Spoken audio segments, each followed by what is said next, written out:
Hi guys, tonight we walk straight into a winter that feels like it has teeth, a winter that bites through wool and bone alike, as you step onto the frozen ground of England in December 1216.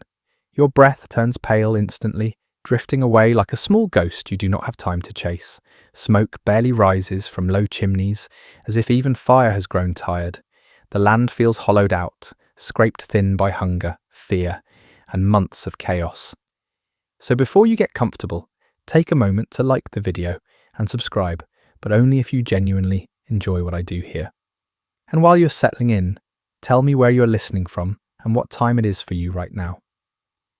Now dim the lights and let the cold hush of this broken year surround you as your boots crunch softly into frozen mud. You are not entering a peaceful countryside at rest. You are stepping into a kingdom still shaking from civil war and royal failure. Only weeks ago, King John died in Newark Castle, leaving the crown to a 9-year-old boy named Henry. That single fact alone sends tremors through every village you pass. Power feels distant, fragile, and unsure. Royal orders fade before they reach the outer roads.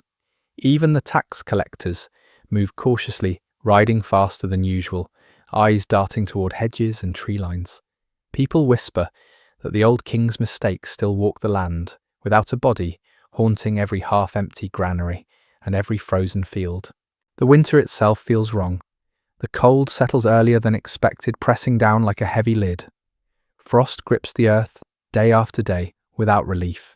You feel it in the stiffness of your fingers, even through rough gloves. You feel it in the slow way every task must now be done. Wood splits less cleanly. Water freezes in buckets overnight. Animals move stiffly, their breath spilling into the air like steam from some buried engine. You pass a field where only grey stubble remains, the last sad memory of a harvest that never fully came. One mainstream historical truth hangs over everything you see. The year 1216 follows a period of failed harvests across England, caused by months of warfare, disrupted farming, and scorched lands. Crops were trampled by armies, stolen before ripening, or simply left to rot as farmers fled. The famine does not need to be announced. It announces itself in hollow faces, in the way people stand too still conserving strength. You smell it before you see it. Not rot exactly, but something thin and sour, drifting from a cluster of huts ahead. Inside, grain stores are nearly gone. The bread that remains is dark, dense, stretched thin with crushed peas or even ground bark. One old fringe belief circulates quietly among desperate households. Some swear that eating bread baked with ash can ward off winter sickness. It likely does nothing of the sort, but hope is sometimes baked into things where flour once lived. You move closer to the village green. It no longer feels green. It feels like a sheet of dull metal laid across the soil. A frozen cart leans crookedly near an empty well. A chicken scuttles close to a doorway, feathers puffed tight against the cold. Children do not chase it. They simply watch it with the slow seriousness of bellies that know hunger too well. The air smells of smoke and wet wool and unwashed bodies held close together for warmth. Inside the huts, families crowd around low fires that barely dare to glow. Every spark of warmth is guarded like treasure. You watch a woman feed tiny bits of dried turnip into a pot, as if each piece were a coin. The broth that comes of it is thinner than memory, but still treated with quiet respect. Beyond the village, the land stretches pale and stiff. The roads feel deserted, but danger still breathes along them. Bands of soldiers once moved here in noisy columns. Now the snow keeps them pinned in camps or scattered into small desperate groups. The civil war between King John and the rebellious barons still technically smoulders, though winter forces a kind of unwanted truce across much of the countryside. Armies freeze more easily than fields. People talk about the new king in hushed tones. Henry is barely old enough to understand the weight placed upon him. His coronation has just taken place out of urgent necessity. Some believe his innocence might save the realm. Others fear it invites further chaos. One phrase floats through conversations like a thin thread of smoke. Scholars continue to puzzle over whether the rapid crowning of Henry truly stabilized the kingdom or merely delayed deeper conflict? For villagers, scraping ice from doorframes, such questions matter less than the next meal. You walk past a church whose stone walls whisper of warmth even before you touch them. Inside, the air smells of candle wax and damp limestone. Priests speak softly now. Their sermons have shifted from thunder to reassurance. Advent arrives layered with anxiety. Talk of Christ's birth shares space with worries of starvation and sickness. Yet people still come. The cold pushes them together into the only public room that feels safe. Outside again, your breath stings your throat. Even the sounds of winter feel quieter than they should. No bird song breaks the air, only the faint groan of trees contracting as night approaches. You realize how deeply silence can press when snow begins to fall, not in storms, but in steady, purposeful sheets. You think of those at the fringes of survival, the widows whose husbands marched out months ago and never returned, the elderly whose bones no longer trap heat, the infants whose cries weaken quickly in cold lungs. Survival here feels less like strength and more like stubborn denial of the end. Yet Christmas is coming.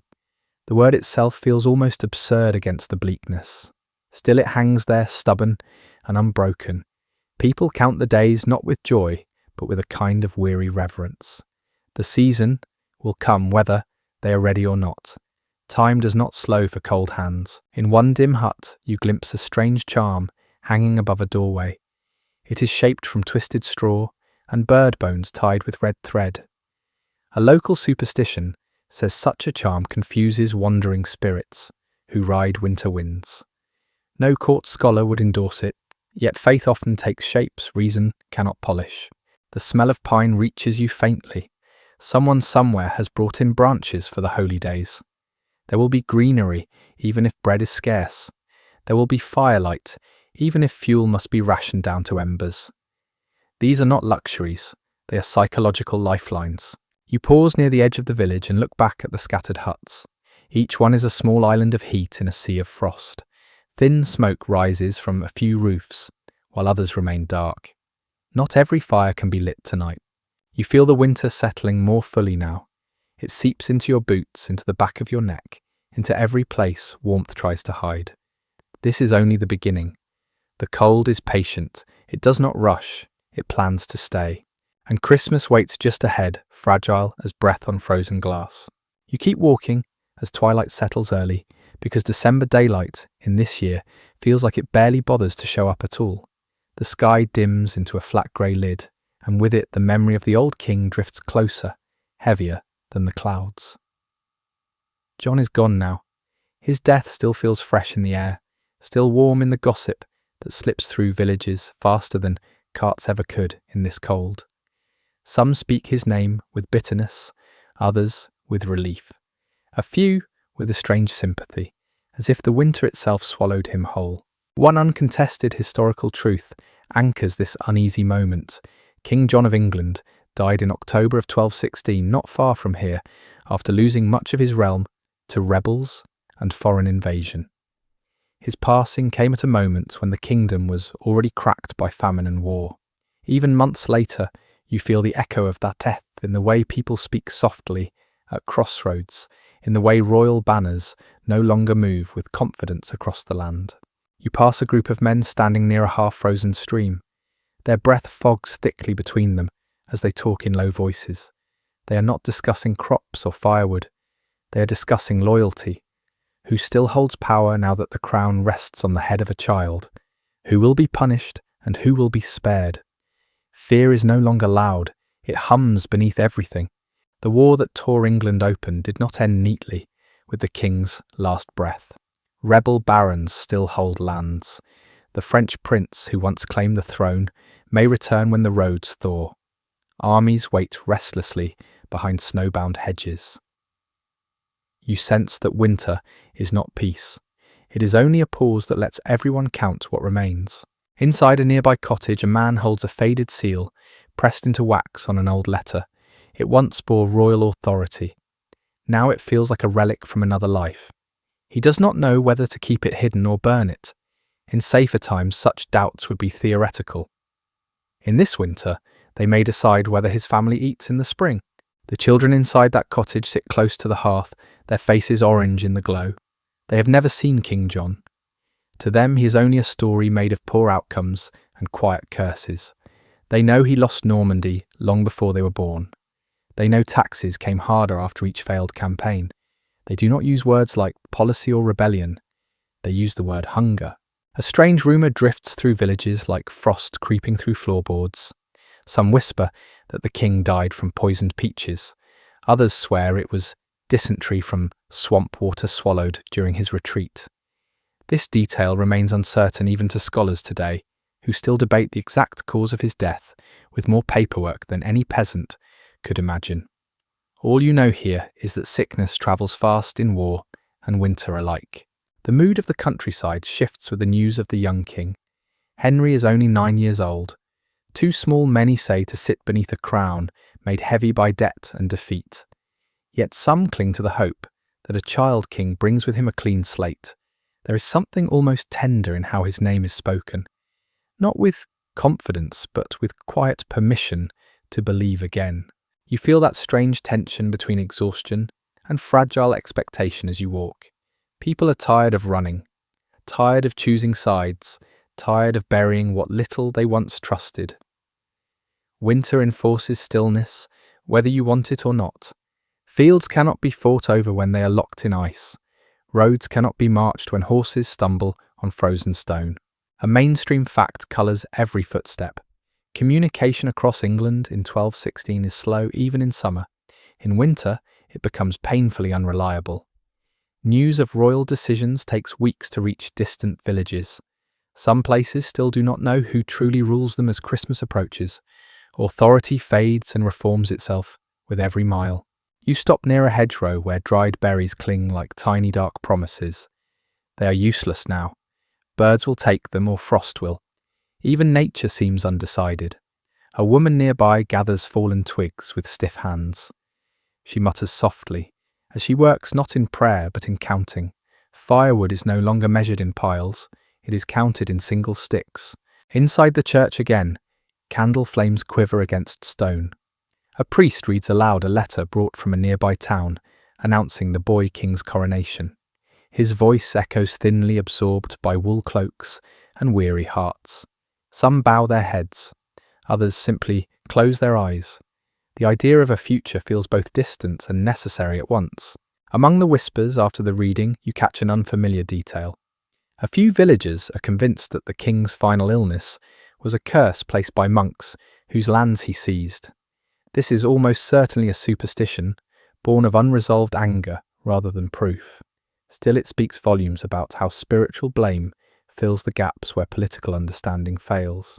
You step back into the cold and feel the weight of uncertainty settle across your shoulders. Winter holds everyone equally in its grip. Lords and peasants alike wake shivering. Even those sheltered by stone walls feel the damp creep into their bones. The cold does not ask who governed yesterday. A group of travellers passes you on the road. Their faces are wrapped in cloth, their eyes hollow with hunger. They are heading south, chasing rumours of better supplies near rivers that have not frozen solid. One man carries a broken spear, more out of habit than hope. Another leads a mule that looks thinner than his shadow. You sense how the kingdom has tilted inward. Fewer people travel, fewer goods move. Every household becomes its own small world of survival. The idea of England as a united place feels abstract compared to the very real ache in fingers and feet. There is a quiet irony to it all. For years, King John moved armies across these lands chasing power and authority. Now winter stops everyone far more completely than any army ever could. Snow draws the boundaries that no sword manages. The bell for evening prayer rings again. It sounds hollow against the wind. You notice how the village seems smaller after dark. Paths vanish, shapes blur. Each sound feels amplified because so little moves. Somewhere a baby cries thinly, the sound swallowed almost at once. Inside another cottage, a family shares a loaf so dense it seems carved rather than baked. They break it carefully, measuring portions with their eyes. The father speaks of the new king with cautious optimism. The mother listens without comment. Their eldest child, asks whether Christmas will still come. No one answers right away. It is said in passing that cold winters sometimes follow years of volcanic dust drifting high in the sky, dimming the sun. This curious idea floats through only a few educated circles and would mean little to those here, even if it were true. Still, it reminds you that forces far beyond England may be at work shaping this relentless season. You step farther along the road and feel how the night deepens its hold. With the king gone, the land feels like it is briefly holding its breath. No banners snap, no official processions pass. Only the steady rhythm of endurance marks the hours. Christmas approaches, in a strange silence carrying with it memories of fuller tables and brighter songs that feel like stories from another lifetime. The dead king's shadow lingers, but it is not alone. It shares the road with the thin hope of a child's crown and the stubborn refusal of ordinary people to surrender quietly to the cold. You wake before dawn because sleep never quite settles deeply in this cold. There is always some ache that pulls you back to consciousness. Your breath fogs faintly even indoors. The fire from last night has collapsed into a thin scatter of red eyes buried under ash. Someone stirs it gently, coaxing a few flames back to life with precious scraps of kindling. Outside, pale light creeps over frost-glazed ground, revealing a world both beautiful and ruthless in its stillness. Today, the talk everywhere follows the same fragile thread. A boy is king now. Henry, 9 years old, a child crowned in emergency while winter presses against the walls of every home. One widely accepted historical truth gives shape to this moment. Henry III was crowned in October 1216 at Gloucester Abbey because London was still held by rebel forces. The crown he wore was not even a proper royal crown. It was a simple circlet used for ceremonial purposes, a quiet symbol of how improvised everything had become. You move through the village as people repeat that detail with variations. Some say the crown was borrowed, some say it was hastily hammered together. Each version carries the same message. Nothing about this rule feels secure yet. The land accepts him not with celebration but with cautious allowance. A group of elders stands near the outskirts where the road curves toward the hills. They do not cheer the new king. They analyze him as if he were weather. Will he bring calm? Will he invite more storms? Will his youth soften the demands pressed upon their already threadbare lives? Their voices carry neither rebellion nor loyalty, only calculation shaped by exhaustion. Inside the church, prayers grow subtly different. The priest now asks for protection over the boy king, rather than forgiveness for the old one. Candle flames flicker near crude paintings of saints, whose faces glow softly in the half-light. People kneel more slowly than usual. Cold stiffens joints. Knees protest stone floors. One woman whispers that it is good luck to kneel during a king's first advent. She insists it aligns the soul with the future. No one stops her. Harmless hope is not challenged in a hungry winter. Another parishioner murmurs that a child ruler always brings unrest. Both ideas float side by side without argument. You pass a small stable where a farmer struggles to free a bucket that has frozen solid to the ground. He curses under his breath, not at Henry, not even at John, but at the sky. You feel how the great matters of crowns and charters shrink when set beside simple physical survival. Politics does not thaw water. Still, authority matters more than people admit. Royal protection determines whether tolls ease or tighten in the spring, whether seized lands are returned, whether grain stores are confiscated or spared. Right now, none of it is certain. Regents act in the king's name, while scribes rush letters across snowbound paths that may swallow them whole. A curious fringe rumour passes quietly through the countryside. Some claim the boy king keeps a small pet falcon tucked beneath his cloak to calm him before ceremonies. This is almost certainly an invention born of a desire to see gentleness in a position that has known only cruelty. Yet the image spreads because people need to believe the new ruler is different. You feel how the kingdom balances between relief and dread. With John gone, some debts are magically forgiven in the popular imagination. With Henry crowned, some futures feel possible again. Yet winter does not care who wears the circlet. Its grip remains absolute. Children run across frost-stiffened paths, their breath short in the cold air. They play at kings and rebels using sticks for swords. Their games act out the chaos of the last years, as instinctively as birds follow wind. None of them know the names of treaties. They only know winter games grow shorter when fingers ache too badly. Inside a small hall near the village edge, a travelling clerk warms himself by the fire. He reads aloud snippets of royal proclamations to anyone willing to listen. His voice carries the official tone of stability. It promises order, it promises justice, it promises roads will clear and trade will return. Outside his words, snow continues to fall as if unimpressed. One historian might point out that the Regency Council governing for Henry moved swiftly to reissue Magna Carta in hopes of calming rebellion. This is one moment where historians still argue whether ideology or survival motivated the document's revival. For the villagers listening to the clerk, the finer points dissolve into one question. Will taxes ease or tighten? The village reeve tries to reassure households that the new reign will be kinder. He suggests that winter always feels harsher when joined to political change. His confidence sounds practiced rather than earned. People nod politely. They have learned how to nod without believing. You notice how people arrange their food now with greater care.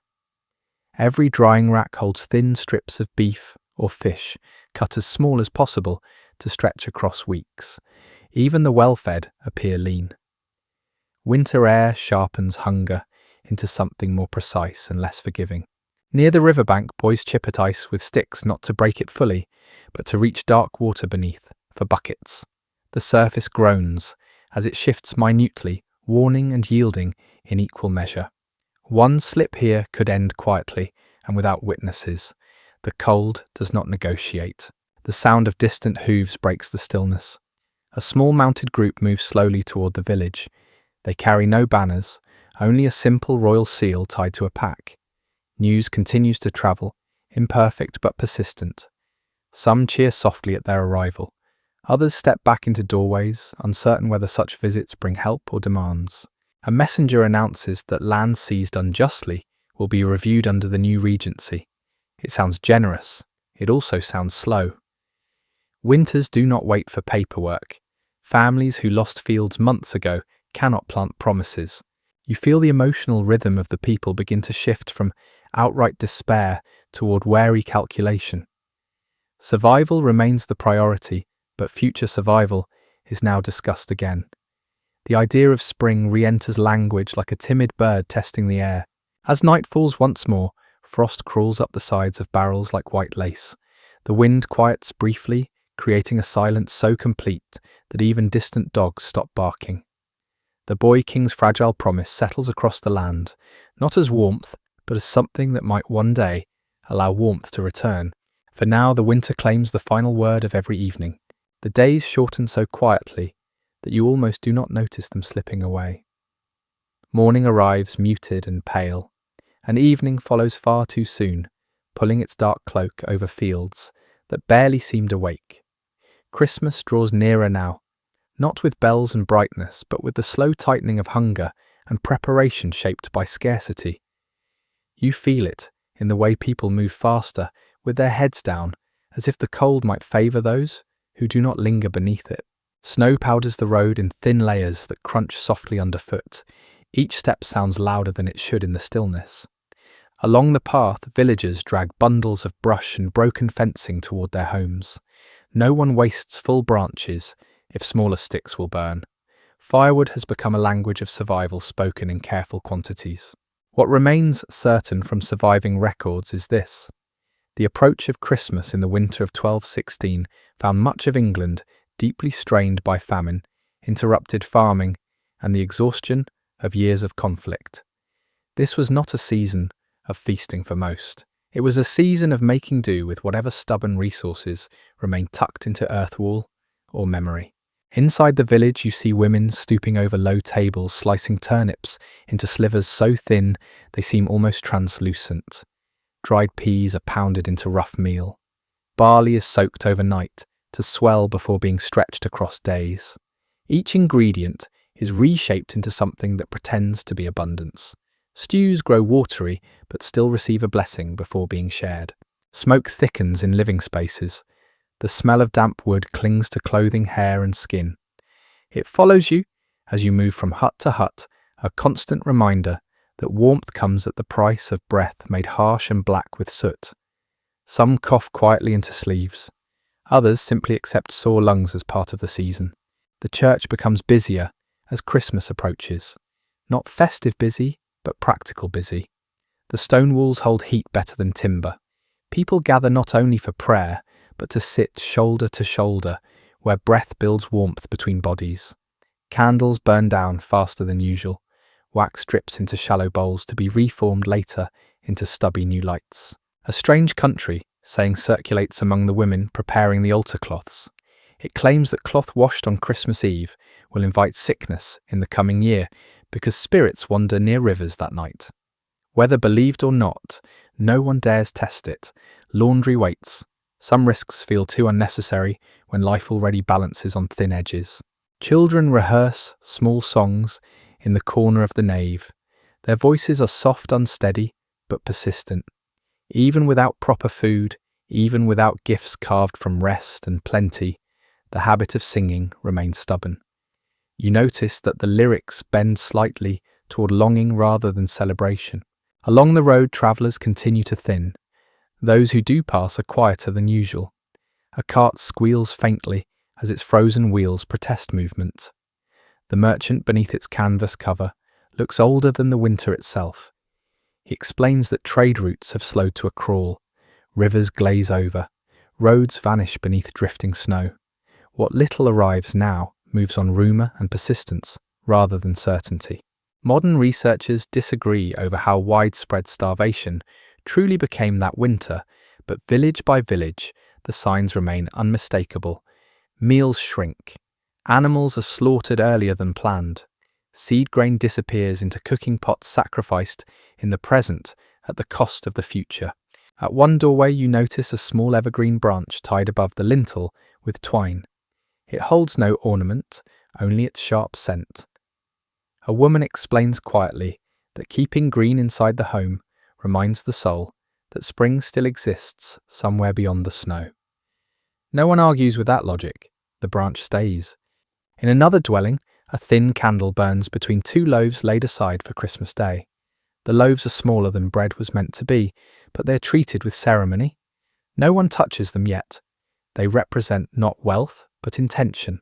As dusk spreads again, the cold deepens abruptly. The temperature seems to fall in steps rather than a steady line, catching fingers and cheeks unprepared.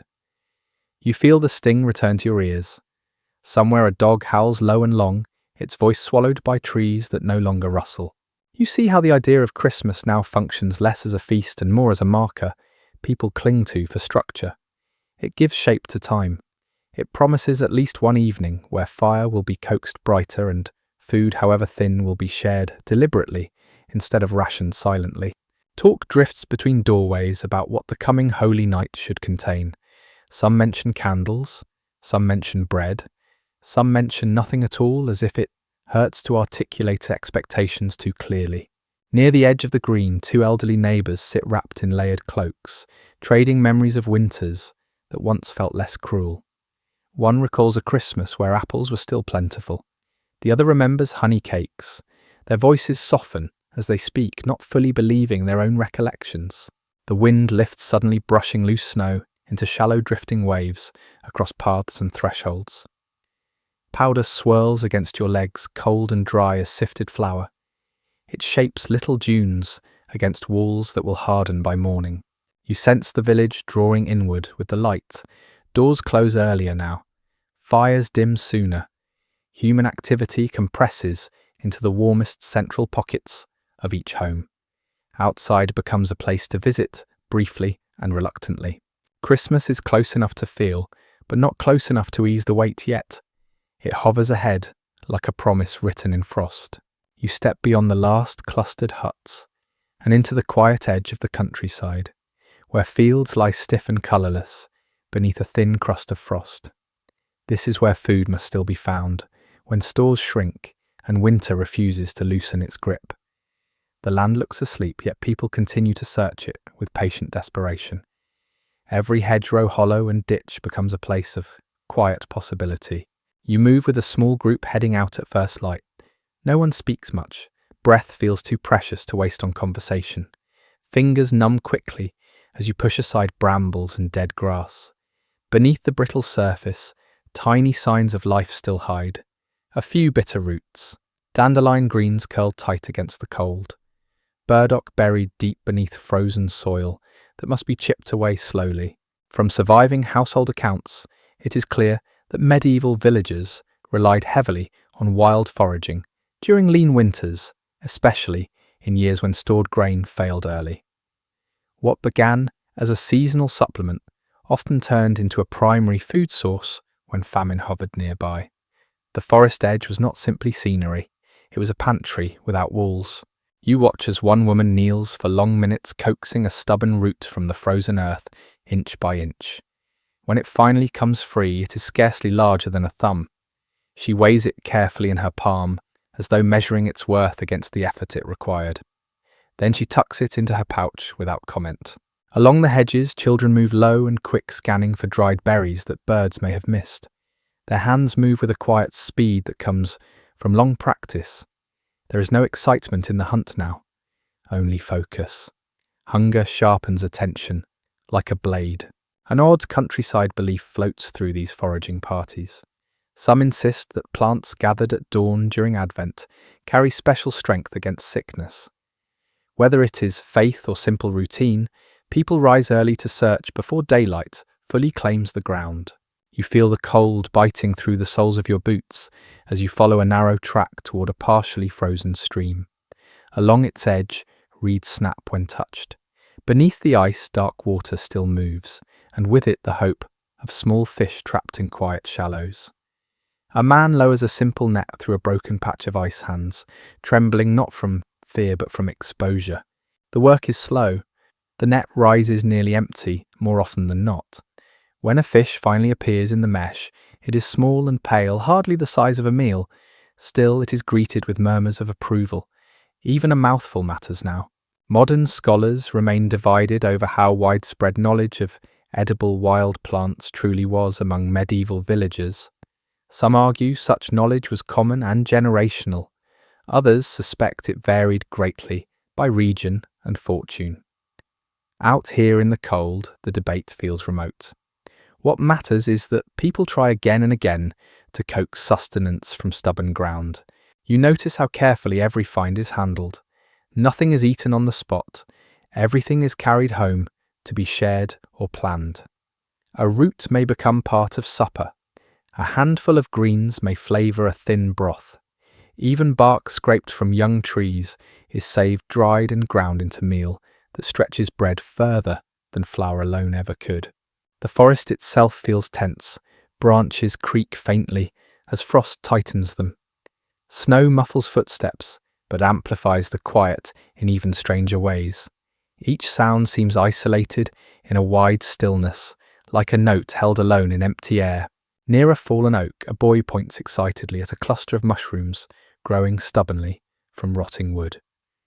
An older woman shakes her head sharply and pulls him back. Some mushrooms are food, some are death. In winter, the difference matters too much to guess. You return toward the village with pouches only partially filled. No one complains. The expectation of plenty left with autumn. What remains is the expectation of effort. The rhythm of foraging becomes its own form of prayer. Hands search, eyes scan, feet move. The land gives what it can or nothing at all. Smoke greets you as you draw near the huts again. Fires have been coaxed awake. The smell of boiling water rises, tinged with whatever few vegetables have been added. The foraged finds are tipped carefully into shared cooking pots. No one boasts of what they found. There is no room for pride here, only contribution. Inside one darkened dwelling, a woman stirs a thin stew with deliberate care. As the wild greens dissolve into the broth, she murmurs softly that bitterness strengthens the blood. Whether true or not, the words soothe more than the medicine ever could. You sit near the hearth and feel how the heat climbs slowly back into your bones. Outside, the frost tightens again on empty ground. Inside, everything that was found today will be stretched across more than one mouth. Foraging does not defeat winter. It negotiates with it. It answers the cold with patience rather than force. And for now, patience is the only currency that never seems to run out. The fire becomes the quiet ruler of every waking hour now. You feel its authority the moment you step inside any dwelling. Every conversation bends towards it. Every movement lends it meaning. Without flame, the walls offer no mercy, and breath itself begins to ache. People no longer ask if a fire will be kept burning through the night. They ask how long it can be coaxed to live. You watch a man kneel beside the hearth at dawn, lifting yesterday's ashes with slow care. Beneath the grey powder, faint red points still pulse. He feeds them splinters shaved thinner than your little finger. Each scrap is placed as gently as if it were alive. A breath, a pause. Then a shy lick of flame appears. He smiles without showing teeth. Another morning earned. From manorial records and household roles that survive from this era, one detail stands firm. Firewood shortages were a continual winter problem in medieval England, especially in years of unrest when forests were stripped faster than they could replenish. Fuel was not simply gathered. It was guarded, stolen, traded, and sometimes fought over in quiet ways. Outside, you see the results of that pressure. Fence posts have been pulled free and sawn into burning lengths. Old carts have lost their wooden sides piece by piece. Even the last rack of a shattered roof has been dismantled for warmth. Structures that once defined space now dissolve slowly into heat and ash. The smoke is thick today. Wet wood smoulders more than it burns, filling rooms with a sharp scent that makes eyes sting. Throats grow sore. Coughs echo through clustered homes. Yet no one complains openly. Smoke hurts, but cold kills more patiently. You step into a hut where 3 generations sit around a low fire pit. The eldest woman holds her hands above the warmth, skin thin and spotted like parchment. The youngest child leans close beside her, copying the posture, without understanding the cost of exposure. Their breath rises and falls together in uneven rhythm. A peculiar practice persists in some homes. People sprinkle crushed rosemary or juniper needles into the fire, believing the fragrant smoke cleanses sickness from the air. The truth is less romantic. The herbs do little to stop disease. Still, the scent brings comfort, and comfort counts for something when fear settles into the lungs. You feel how the fire governs movement. No one strays far once night comes. The dark and cold form a private pact beyond the circle of light. Outside is silence. Inside is survival shared by proximity. Wood gathering has become an exhausting ritual. You follow a group heading toward a distant stand of trees that once would have seemed generous with branches. Now it feels picked over and reticent. The path to it cuts through stiff grass that snaps at your boots. Each step sends a small shock of cold upward through your legs. Hands ache as they snap brittle limbs free. Each branch sounds like a dry bone breaking. The bundle you carry back is never as heavy as the effort deserves. Still, no one sets any of it down. Modern analysts continue to dispute how much deforestation around villages was driven by hardship winters, like this one, versus long-term agricultural growth. What cannot be disputed from physical traces is that, winter after winter, people burned not only fuel but portions of their built world to remain alive. When darkness returns, the village contracts inward again. Fires flare, then dim deliberately as households ration what remains. The result is a series of weak glowing centres scattered across black ground like stars that have fallen but refuse to go out entirely. Inside, one smoke-heavy dwelling bread warms briefly near the flames before being set aside to cool and harden again. No one eats it warm. Warm bread invites hunger to return too quickly. Cold bread lasts longer in the mouth and in the mind. You notice how carefully people time their cooking. Pots are lifted and returned with an almost ceremonial rhythm. Heat is conserved as if it were grain. Even the act of stirring is measured. Children drowse near the hearth with heads resting on bundled cloaks. Their faces soften in sleep tension, loosening at last. The fire crackles gently, a lullaby of splitting fibres and shifting ash. Across the green, a louder blaze flares briefly in a larger hall. The steward there can afford to feed the fire more boldly. Even so, its warmth does not travel far beyond stone walls. Status still exists, but winter flattens it into smaller differences. You overhear a traveller mention that in some regions peasants once paid rent not in coins, but in bundled faggots of firewood. The practice seems almost kind by comparison to what this winter demands. Wood is no longer rent. It is breath itself. A rumour circulates through one corner of the village that lightning struck a lone oak earlier this year and left it burning after a storm. Those who found it used the embers to relight hearths that had gone cold. The story feels half miracle and half cautionary tale.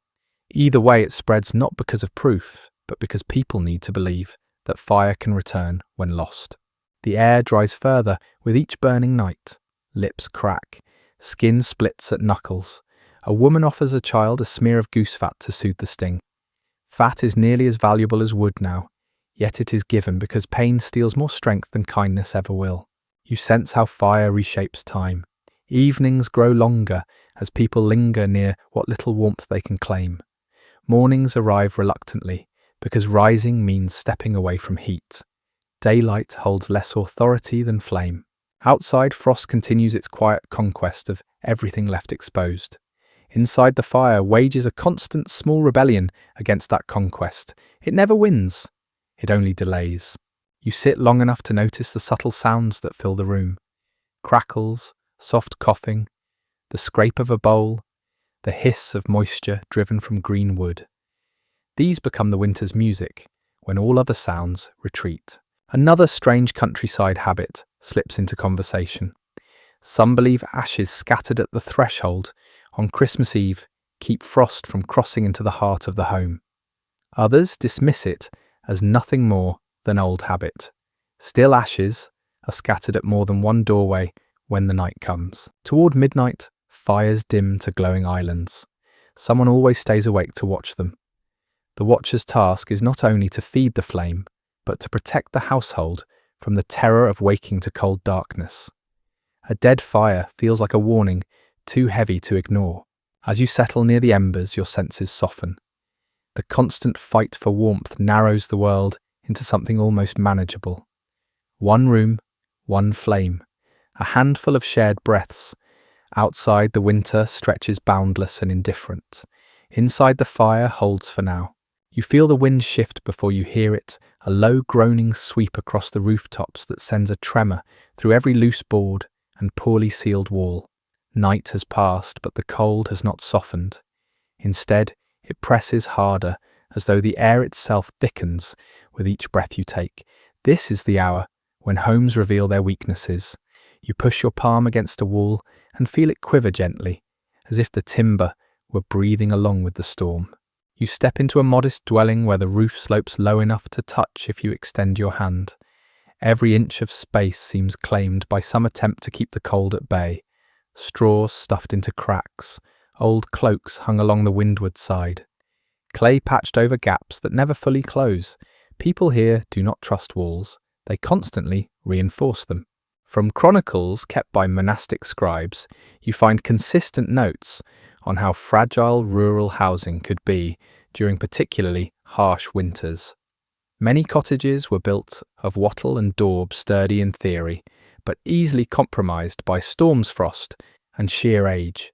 Roofs sagged under snow, walls cracked, doors warped until they no longer fit their frames. You witness that truth now as a man pushes his shoulder hard against the main door to make it latch. The wood has swollen with moisture, and the frame seems to resist him on principle. When it finally closes, he slips a wooden bar into place with the relief of someone who knows even a small draught can mean hours of shivering.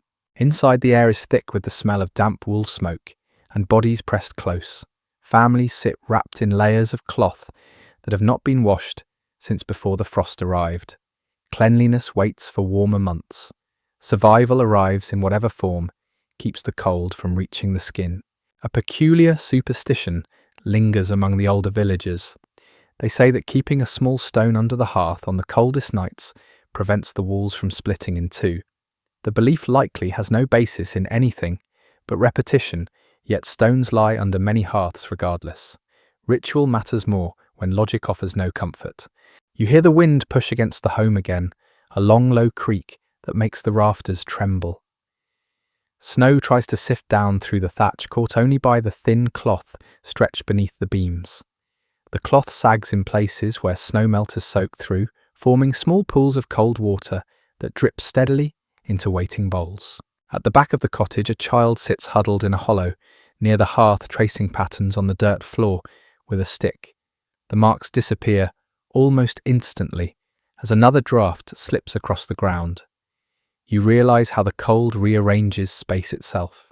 The only warm spot becomes the true centre of the home, and everything else fades into an outer ring where only necessity forces people to linger. A traveller resting with the family speaks quietly of houses in other regions, built partly into hillsides for added insulation. But researchers today still debate how common that practice actually was. Written references are few and uneven. Architecture varies wildly from shire to shire. Practical need shaped homes more than shared design. A loud crack interrupts the conversation. A beam near the roof shifts slightly, releasing a soft shower of dust. No one panics. Instead, they look upward with weary acceptance. Homes protest like this often in deep cold. The wood shrinks, swells, and adjusts itself with noises that resemble warnings. Repairs will come when the thaw allows, if the home lasts that long.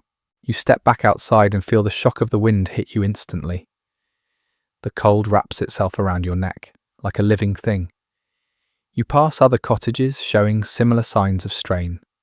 One leans subtly to the left, surrendering to the weight of the snow.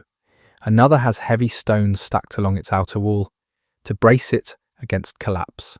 A third has its roof tied with ropes to prevent the thatch from lifting away. Villagers move between homes, carrying tools that have grown almost useless in the frozen ground. Wooden mallets bounce off stiff soil. Stakes refuse to anchor. Still they try. Troubles ignored in winter rarely survive spring. Farther up the slope, you find a family repairing their roof despite the biting cold. They lift damaged thatch with numb fingers and replace it with straw saved from harvest. Their hands shake, their breath steams, yet each piece of new thatch represents one less drip of melting snow inside. In a winter like this, home repair becomes an act of quiet defiance against forces no one can name, aloud without fear. Contemporary accounts show that families often slept together in a single room not only for warmth, but because interior walls sometimes failed under the weight of frost. Better to share heat than to risk separation by collapsing partitions. You see the wisdom in that now as the cold presses through the seams in the house like an uninvited guest. Back inside another cottage, a grandmother points to the rafters and whispers an odd detail. She believes that if the roof groans in the night, it means the storm is speaking a warning. If the sound stops entirely, she fears the storm has decided instead to act. Whether true or not, she listens closely every evening. As afternoon darkens into early evening, the storm builds again. Snow taps rhythmically on the thatch. Wind whistles thinly around corners. Inside, families tighten their layers and draw closer to the hearth. The home becomes both shelter and adversary. It protects as best it can, while also threatening to fail at any moment. You feel the tension held in every beam, every patch of daub, every rope tied to a roofline. Houses here are not passive structures. They are participants in survival. They creak, shift, and endure alongside the people who built them. Night returns quickly. The cold settles deeper still, and you understand that in this winter, even the walls must fight. Morning arrives as a dim silver smear across the horizon, barely worthy of being called daylight. You step onto the frozen path leading toward the old trade road, and immediately the silence hits you. The world feels paused, not asleep, not dead, simply suspended in a kind of cold that strips movement from everything it touches. Even the birds seem to have given up arguing with the winter. You follow the road east where merchants once passed in steady streams. Now the track lies buried beneath drifts of powdery snow. that reform with every gust. Carts that used to rattle along this route in warmer months now sit abandoned at odd angles, frozen in place like creatures halfway through an exhale.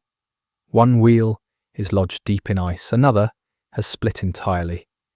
The wood gave up long before the travellers did. Documents from royal tax assessments show that commerce slowed drastically during winters, even in calm political years. But this particular season strained movement almost to stillness. Some villages received no fresh goods at all for weeks. Trade routes, once arteries of daily life, hardened into quiet, empty paths. You come across a merchant leading a stubborn mule through waist-high drifts. The animal grunts with each step, hooves slipping on ice that glints faintly beneath the snow. The man's beard is rimed white. His hands shake as he tries to adjust the straps of his pack.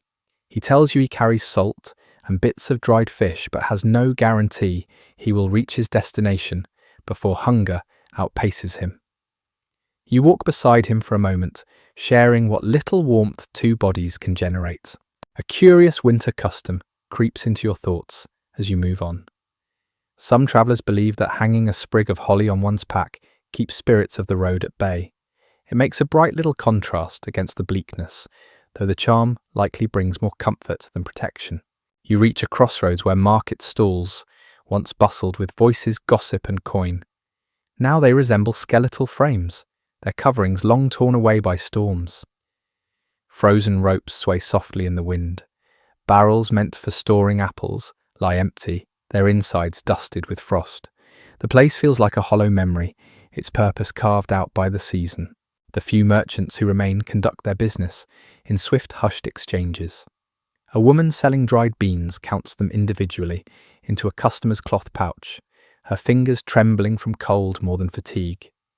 The buyer hands over 2 dull pennies, their metal nearly brittle from the freezing air. No one lingers to haggle. No one risks waiting too long in the open. Scholars today continue to disagree on how completely winter shut down regional markets during this period. Some argue that trade persisted in reduced form. Others emphasize near-total collapse in the worst-hit regions. The truth probably rests somewhere between the two, changing from village to village with the shape of the weather. You walk deeper into the market ruins and find a wagon whose contents have been covered in frozen cloth. When you pull back a corner, you see onions shriveled into papery ghosts. Once bright and pungent, now they crumble at the touch.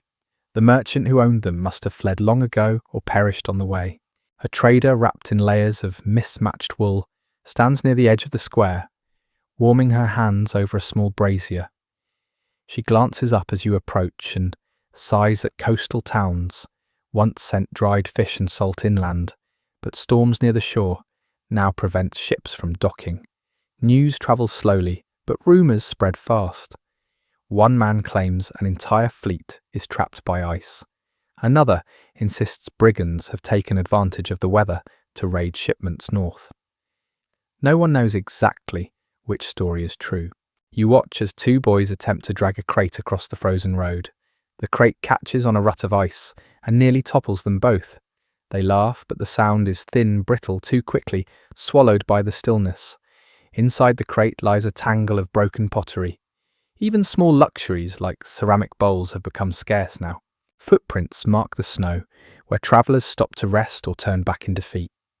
You follow a set of them leading toward a small shelter made of branches and canvas.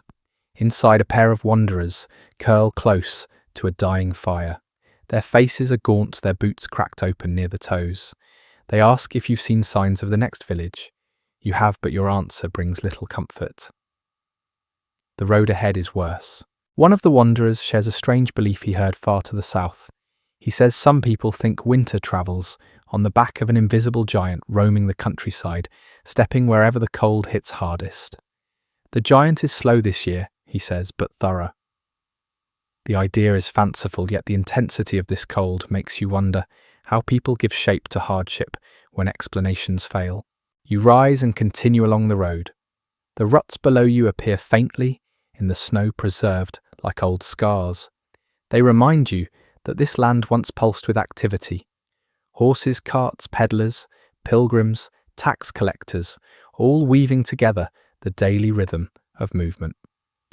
Now that rhythm has been muted into a faint heartbeat, barely keeping time. A plank bridge crosses a narrow creek ahead. The water has frozen beneath it, creating strange echoes as you step across. The sound resonates like the distant toll of a muffled bell. In the centre of the bridge, someone has carved a small cross into the wood. Perhaps it was meant as a blessing for travellers who hope to cross safely. Now it stands as a reminder of those who may not have made the journey. The road bends and you glimpse the village again in the distance. Smoke trails upward from a few homes, though even that smoke appears tired, rising only halfway before folding back into the air. Trade and travel once connected every home to the wider world. But in this winter, isolation rules. Every community becomes its own island of endurance. You step off the road, your footprints disappearing almost instantly behind you. Snow continues falling in thin, persistent sheets, erasing signs of passage. In a season like this, travel becomes a gamble. Markets become ghosts, and the world shrinks until the only certainty is the direction back toward warmth. You approach the church long before you reach it, not because of sight or sound, but because you feel the subtle pull of warmth that leaks through its stone walls. Even in a winter this harsh, the church stands as the one place where cold must negotiate rather than conquer. People drift toward it in small groups wrapped in cloaks, stiff with frost, their footsteps crunching rhythmically across the snow as if answering a quiet summons. The door creaks as you push it open, releasing a soft wave of heat mixed with the comforting scent of beeswax and damp stone. Inside, candles burn low in clustered groups, their flames trembling but persistent. The air is warmer than the homes you visited only by a little, yet even a small rise in temperature feels like luxury now. From preserved monastic letters of the period, it appears that churches often served as informal sanctuaries during severe winters. People sought shelter inside during the coldest nights, even when not attending service. The stone walls, thick and slow to freeze, offered a kind of steadying presence that fragile cottages could not. You watch two elderly women kneel near the altar, their hands wrapped around each other's for strength. They whisper familiar prayers, though the tone suggests they are praying less for salvation than for endurance. A child rests beside one of them, head pressed to her shawl, drifting in and out of sleep as the candles flicker. A peculiar winter custom clings stubbornly to this season. Villagers believe that sitting close to the church door during Advent allows wandering angels to brush past and leave a blessing behind. Because of this, the benches near the entrance fill first despite the icy draught that slips through every time the door opens. You move farther into the nave, where the stained glass glows faintly with filtered grey light. In warmer seasons, the colours would dance across the floor in bright mosaics. Today the windows resemble faded tapestries, dulled by the sky. Still people look toward them with quiet hope, as if remembering sunnier mornings might coax warmth into the present. A travelling cleric speaks with a small circle of villagers near the choir stalls. His voice rises and falls gently, never scolding, merely offering explanations of recent events as best he can. He tells them the young king has been blessed again by the regents. He claims peace will return. He says roads will reopen and merchants will bring grain after the thaw. Whether he believes any of this is uncertain. Modern researchers continue to puzzle over how much influence clergy held during the worst winters of the early 13th century.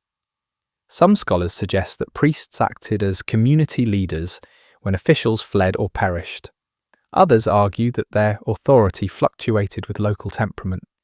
Whatever the truth here in this moment, the cleric's presence steadies frightened hearts.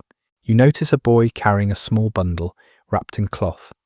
He approaches the altar steps and places it gently among offerings left throughout the week. When the cloth shifts slightly, you glimpse what rests inside a handful of dried berries, a cracked wooden toy, and a sprig of evergreen. These are not tithes in the usual sense. They are gestures of longing for a stable world. The choir rail is draped with linen embroidered in simple but careful patterns. A woman tells you the cloth was made by her mother years ago, during a milder winter. She smooths it with affectionate fingers, explaining an old belief that embroidered stars protect the household from misfortune if displayed before Christmas. Whether she trusts the belief fully does not matter. Hope sometimes wears the form of habit. Behind the nave, a group distributes thin bowls of warm broth to those who arrived cold and trembling. It is the same broth that simmered last night in several homes combined and shared again for the sake of those who need it more. The smell rises gently, not rich but soothing. A man near you rubs his hands together and speaks softly of a story he heard in his youth.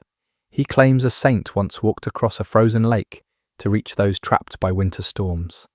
The ice held because faith held, he says. The tale feels embellished, yet the softness in his voice suggests he finds real comfort in retelling it. As the priest begins the midday prayers, the congregation follows, not out of ceremony, but out of instinct.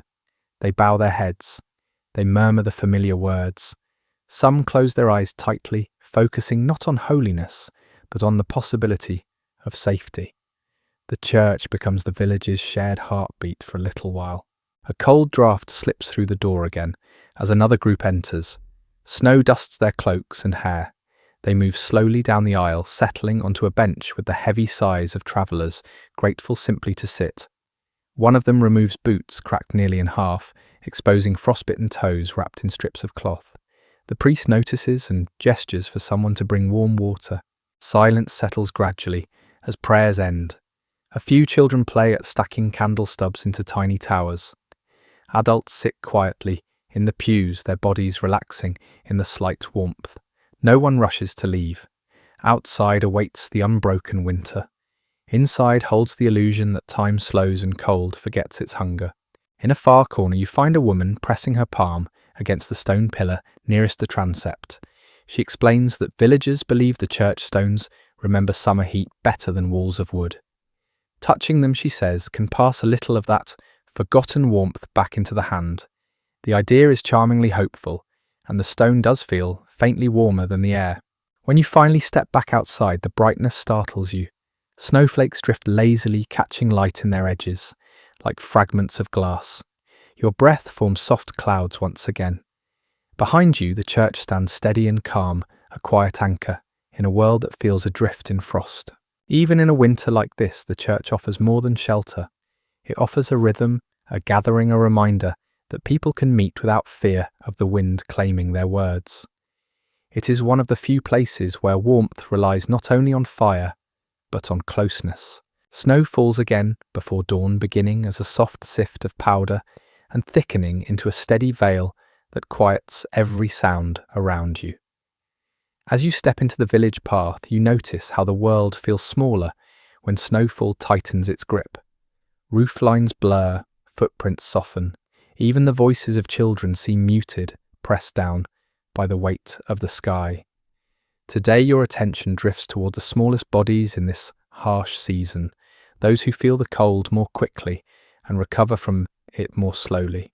You pause near a cottage where a group of children gather close to a doorway, their breath rising in pale clouds as they share a single wool cloak draped around all of them like a tent. Their cheeks are red, their fingers bare, yet they still try to play.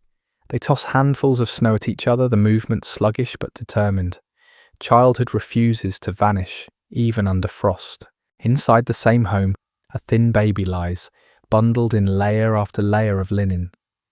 The mother rocks the child gently while watching the window as if measuring the strength of daylight. From the few surviving family inventories of the era, you learn that households often lacked proper winter garments for infants. Instead, they compensated with wrapping, layering, and constant body heat. Babies were rarely set down alone in cold months. A curious bit of winter lore surfaces as you watch her. Some villagers believe that if a newborn cries loudly on the coldest night before Christmas, the cry chases misfortune away for the coming year. Whether the idea brings comfort or fear depends on how loudly the infant protests sleep. You hear muffled coughing from an adjoining room. Two older children crouch near a brazier, warming their hands over a flame that sputters with intermittent pops. Their skin looks chapped, their lips cracked. Hunger and cold both leave marks so quickly at this age. In the dimness, their eyes look enormous, as if the season itself has carved away any softness. You move back outside and follow a narrow trail leading to the village green. Snow crunches under your boots with a crisp, rhythmic crack. A few children wander here, kicking at drifts not for fun, but to search for twigs or anything burnable. Their movements have a purpose beyond play. Childhood in this winter includes gathering whatever fuel small hands can carry. From a set of parish records stored in cathedral archives, it appears that childhood mortality rose sharply in winters marked by famine and conflict, especially in rural communities where food variety shrank. These documents, though sparse, confirm something you can already sense in every stiff movement and every hollow face. Children walk a thinner edge between endurance and collapse. A little girl approaches you with a handful of snow. She presses it into a crude ball, then sets it gently into a wooden bowl as if she's pretending to cook. Her imagination fills the emptiness where flour should be. Her mother watches from the doorway, smiling faintly despite exhaustion. Imagination becomes its own form of nourishment sometimes. Nearby, a boy kneels in the snow-carving patterns with a stick. He draws a circle, then another inside it, then fills the space with lines like spokes of a wheel. He explains that his father promised him a small wooden toy for Christmas if the winter softens. He knows it probably will not come, but the drawing keeps the hope alive. You feel the cold more intensely as you cross toward a group of children gathered behind the church. They chase one another around a low stone wall, their laughter sharp and brief, like sparks flaring from a dying fire. Yet even in the laughter, you notice how quickly they tire. Breath turns ragged, limbs slow. Play pauses often so they can catch themselves. One boy carries a candle stub wrapped in cloth, a treasure he guards fiercely. An old superstition in this region suggests that if a child carries a small flame home on Christmas Eve, the household will be blessed with health for the coming year. The superstition seems to have spread from a single village decades earlier, but it lingers here as firmly as frost on windows. You step inside the church again and find several children gathered near the front, practicing a simple chant for the Christmas service. Their voices drift unevenly at first, but soon the notes blend into a fragile harmony. The priest encourages them with gentle nods. The sound fills the space like thin sunlight, brief but warming. Interpretations vary widely among historians about how structured children's roles were during medieval winter observances. Some argue that festive rehearsals gave them a rare moment of significance. Others believe their participation was more spontaneous and unrecorded. The truth feels fluid, shaped by each community's traditions rather than strict custom. You watch one child fall asleep sitting upright, her head sinking slowly toward her chest as the chant continues around her. Fatigue settles heavily on young bodies in this cold. Sleep becomes a shifting thing, the line between rest and collapse blurred by hunger. A mother lifts her son onto her lap near one of the side aisles. She rubs his numb hands briskly until the colour returns, then tucks his feet beneath her skirt to warm them. Her movements are practiced, almost mechanical, shaped by many mornings spent rescuing small limbs from winter's reach. You leave the church and walk toward the stream at the village edge. A group of older children is gathered there, breaking thin ice with sticks. They search for trapped minnows, not expecting many, but hoping for any. Cold bites their fingers when they reach into the frigid water, but they continue with grim determination. One of the boys tells you a strange tale passed down by his grandfather. He says that if a child finds a perfectly round pebble under ice on the day before Christmas, it means good fortune will cling to them for the next 12 months. Whether true or not, the children search eagerly. When the sun begins to dip, the children shuffle back to their homes, walking close together, sharing cloak corners and sleeves. The light fades quickly, leaving long shadows that stretch across the snow like dark rivers. The children disappear into warm doorways one by one, leaving behind only the faint marks of their footsteps. As night settles, you sense the quiet truth at the heart of this harsh winter. Adults endure, children survive, and survival for them requires not only food and fire, but imagination ritual and stubborn hope carried through snow-covered days. You walk toward the manor house as afternoon light fades into a dull, wintry gold. The snow near the hill has been trampled by boots and hooves, creating a hardened path that gleams faintly under the sky. Unlike the scattered cottages below the hall, stands tall and confident, its stone walls resisting the cold with far more success than wattle and timber ever could. Yet even here, privilege bends beneath the weight of this season. The great doors open with effort, releasing a wave of warmer air mixed with the scents of smoke-roasted barley and damp wool.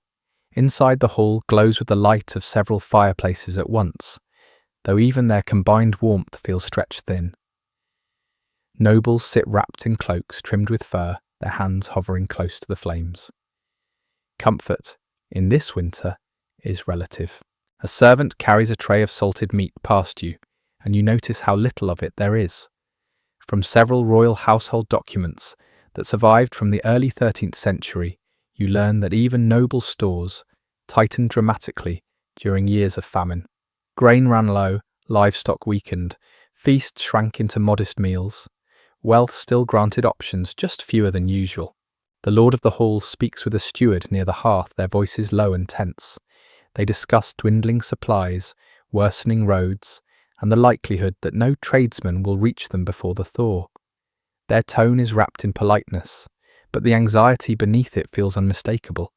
Even here, where stone walls promise security, uncertainty eats at the edges of confidence. An unusual detail catches your attention near the back of the hall. A small branch of rosemary lies hung from a beam above the servants' table. The cook explains that some households believe rosemary placed high in the hall keeps illness from settling in the rafters. Whether the idea springs from superstition or memory, no one removes it. Children of the household sit near the main hearth, their cheeks flushed from heat rather than cold. They wear fine wool embroidered carefully, yet their restlessness betrays them. They understand that Christmas approaches, but the usual excitement feels dimmed. One child asks whether there will be a ball this year. His nurse hesitates before answering. She gently reminds him that traditions change in hard times. You hear footsteps behind you and turn to see the lady of the manor descending from the raised gallery. Her expression is soft yet strained, the look of someone juggling courtesy and fear. She welcomes you politely and gestures for you to sit. Her rings glint faintly in the firelight. Even those you suspect feel heavier this winter. A bowl of pottage arrives. It smells richer than the village stews, yet still lacks the depth you expect from noble kitchens. The cook has stretched the recipe with extra herbs and barley, clever substitutions meant to disguise scarcity. You taste it slowly. Warmth spreads through your chest, brief but pleasant. You watch servants move briskly through the hall, carrying baskets of firewood, sweeping fallen ash, tending to guests. Their movements show an energy born of necessity rather than abundance. Winter gives no one permission to move slowly. Interpretations among historians differ regarding how sharply noble households suffered during the winter of 1216. Some argue that their wealth shielded them significantly. Others note letters where lords complain of near-empty storehouses and failing tenants. Reality likely spanned a spectrum shaped by land luck and loyalty. A hush falls briefly as a bard plucks a melody on a harp near the dais.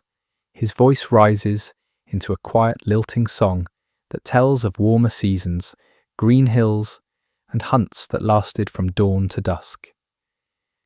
The imagery feels almost unreal against the current backdrop of ice and silence. Still faces soften. Music becomes another form of heat. At the edges of the hall, servants share subtle glances. They know the winter's weight better than the nobles. It settles on them through longer hours, colder quarters, and the expectation that their labour should reflect gratitude rather than necessity. Yet even they find moments of lightness. One servant flicks a crumb toward another, earning a muffled laugh that lifts the air for a heartbeat. You notice a tapestry hanging near the lord's chair, its threads faded but still vibrant enough to tell its story. It depicts a hunt under a brilliant summer sun. Animals bound through fields bursting with green. Hunters ride with raised spears, their faces bright. The contrast to the present season is so sharp it feels almost surreal. A child standing nearby gazes at it with open longing. The lady of the manor touches your sleeve and quietly mentions that the hall will still hold a Christmas feast. However small, she insists that tradition matters, that ritual steadies the spirit when the world wavers. Her voice carries dignity, but also the fragile tremor of someone trying to convince herself. Later servants bring a small dish of honeyed chestnuts to the Lord. He studies them for a moment before passing them to the children. His gesture seems modest, but the look exchanged between the adults reveals its significance. Luxury has become something to ration carefully. An elder retainer recounts a tale of winters past, speaking of a year when snow reached the eaves and wolves wandered close to the hall. He claims that a glowing light appeared in the sky on Christmas Eve, guiding hunters safely home. The accuracy of the story is impossible to confirm, but the listeners lean closer, eager for hints of resilience. You notice how warmth pools unevenly in the hall. The fires glow fiercely, yet the corners remain chilly. Frost creeps along the stone floor near the outer walls. Even privilege cannot fully erase the season's blunt force. Despite all this, the mood softens as the evening deepens. Wine warms the breath of those who share it. Children yawn. Servants slow their pace. The crackling fires lend a steady rhythm, like a heartbeat echoing through the rafters. By the time you step outside again, night has settled firmly. Snow reflects the faint moonlight, casting a pale glow across the courtyard. Behind you, laughter rises briefly from the hall before fading into the darkness. Inside, nobles trace old customs, shaping warmth where they can. Outside, winter waits patient and indifferent. You follow the narrow road that bends away from the manor and dips toward the river crossing, where merchants once passed steadily throughout the year. Now the path lies almost deserted. Only a handful of traders remain on the move. Their steps slow and deliberate, as if each footfall must be negotiated with the cold. A thin man in a patched cloak approaches you, leading a cart so light it seems to float across the snow. Yet when you draw closer, you see the truth. The cart is nearly empty. A few clay pots, some threadbare cloth, and a bundle of herbs tied with twine. He offers a tired smile as he greets you, the smile of someone who has learned to stretch optimism the way he stretches his goods. From several guild notes preserved in urban archives, it becomes clear that many small merchants suffered severe losses during winters of scarcity. Trade slowed, prices rose unpredictably, goods spoiled in transit, markets shifted their expectations with every cold snap. Even experienced traders found themselves walking unfamiliar ground. You walk beside the man as he tells his story. He once travelled between 3 large towns selling pottery and dried spices. This year, he has been reduced to scavenging fragments of broken goods, mending what he can, selling what others have cast aside. The road has not been kind. Several bridges have frozen and one cart overturned entirely when the ice beneath it cracked. A curious belief among travelling traders whispers through his tale. Some merchants carry a small pebble from the last warm place they visited, claiming it keeps the spirit steady when snow stretches endlessly ahead. He taps the pocket where he keeps his own pebble, smiling faintly, as if embarrassed to admit he follows the tradition. You part ways for a moment as he pauses to speak with another traveller. You continue toward the river's edge, where several makeshift stalls stand crookedly in the snow. Their owners wrap themselves in layers of wool, stamping their feet to keep blood moving. Their breath fogs the air in slow bursts. One woman displays a set of iron nails and a few lengths of rope. Not the most festive offerings, but useful in any season, and especially prized now. She explains that she barters more than she sells. Coins mean little when food becomes scarce. Goods must be exchanged for goods, labour, or promises. Scholars today remain uncertain about how often formal coinage truly circulated in rural settings during hard winters. Some argue for significant use, others for widespread barter. The documentation shows both, leaving the picture uneven. What you see here fits neither extreme. It is improvisation shaped by need. A young merchant calls you over, holding up a small wooden box cracked along one corner.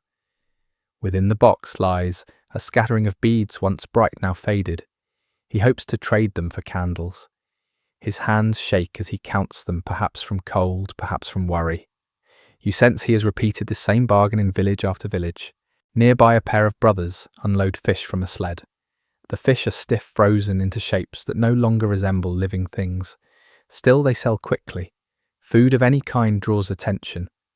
A small crowd forms, coins clink softly, and the brothers' eyes gleam with brief relief. Their journey upriver was dangerous, but today it pays.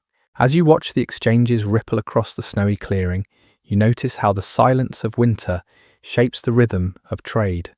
Voices drop lower, movements grow slower. Each negotiation feels careful, almost tender, as though everyone understands that resources hang by a thread. A peculiar tale circulates among the merchants. They claim that on the coldest nights, the river sings. Not cracks or groans of shifting ice, but real notes like faint music rising from beneath the surface.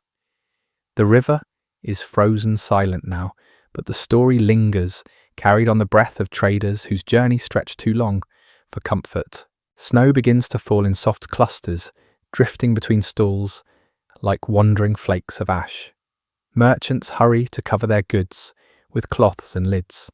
The air cools further, though you did not think such a thing possible. The sky has a way of proving you wrong here. You notice a man struggling to lift a barrel into his sled. You help him tilt it carefully into place. He thanks you and explains that the barrel once held salted pork, but now contains only brine and scraps. He hopes a buyer will find use for it. Nothing is wasted during winters like these. From a distance you hear the creak of another cart. You turn and see a woman approaching with wide, determined strides. On her cart are bundles of woven mats.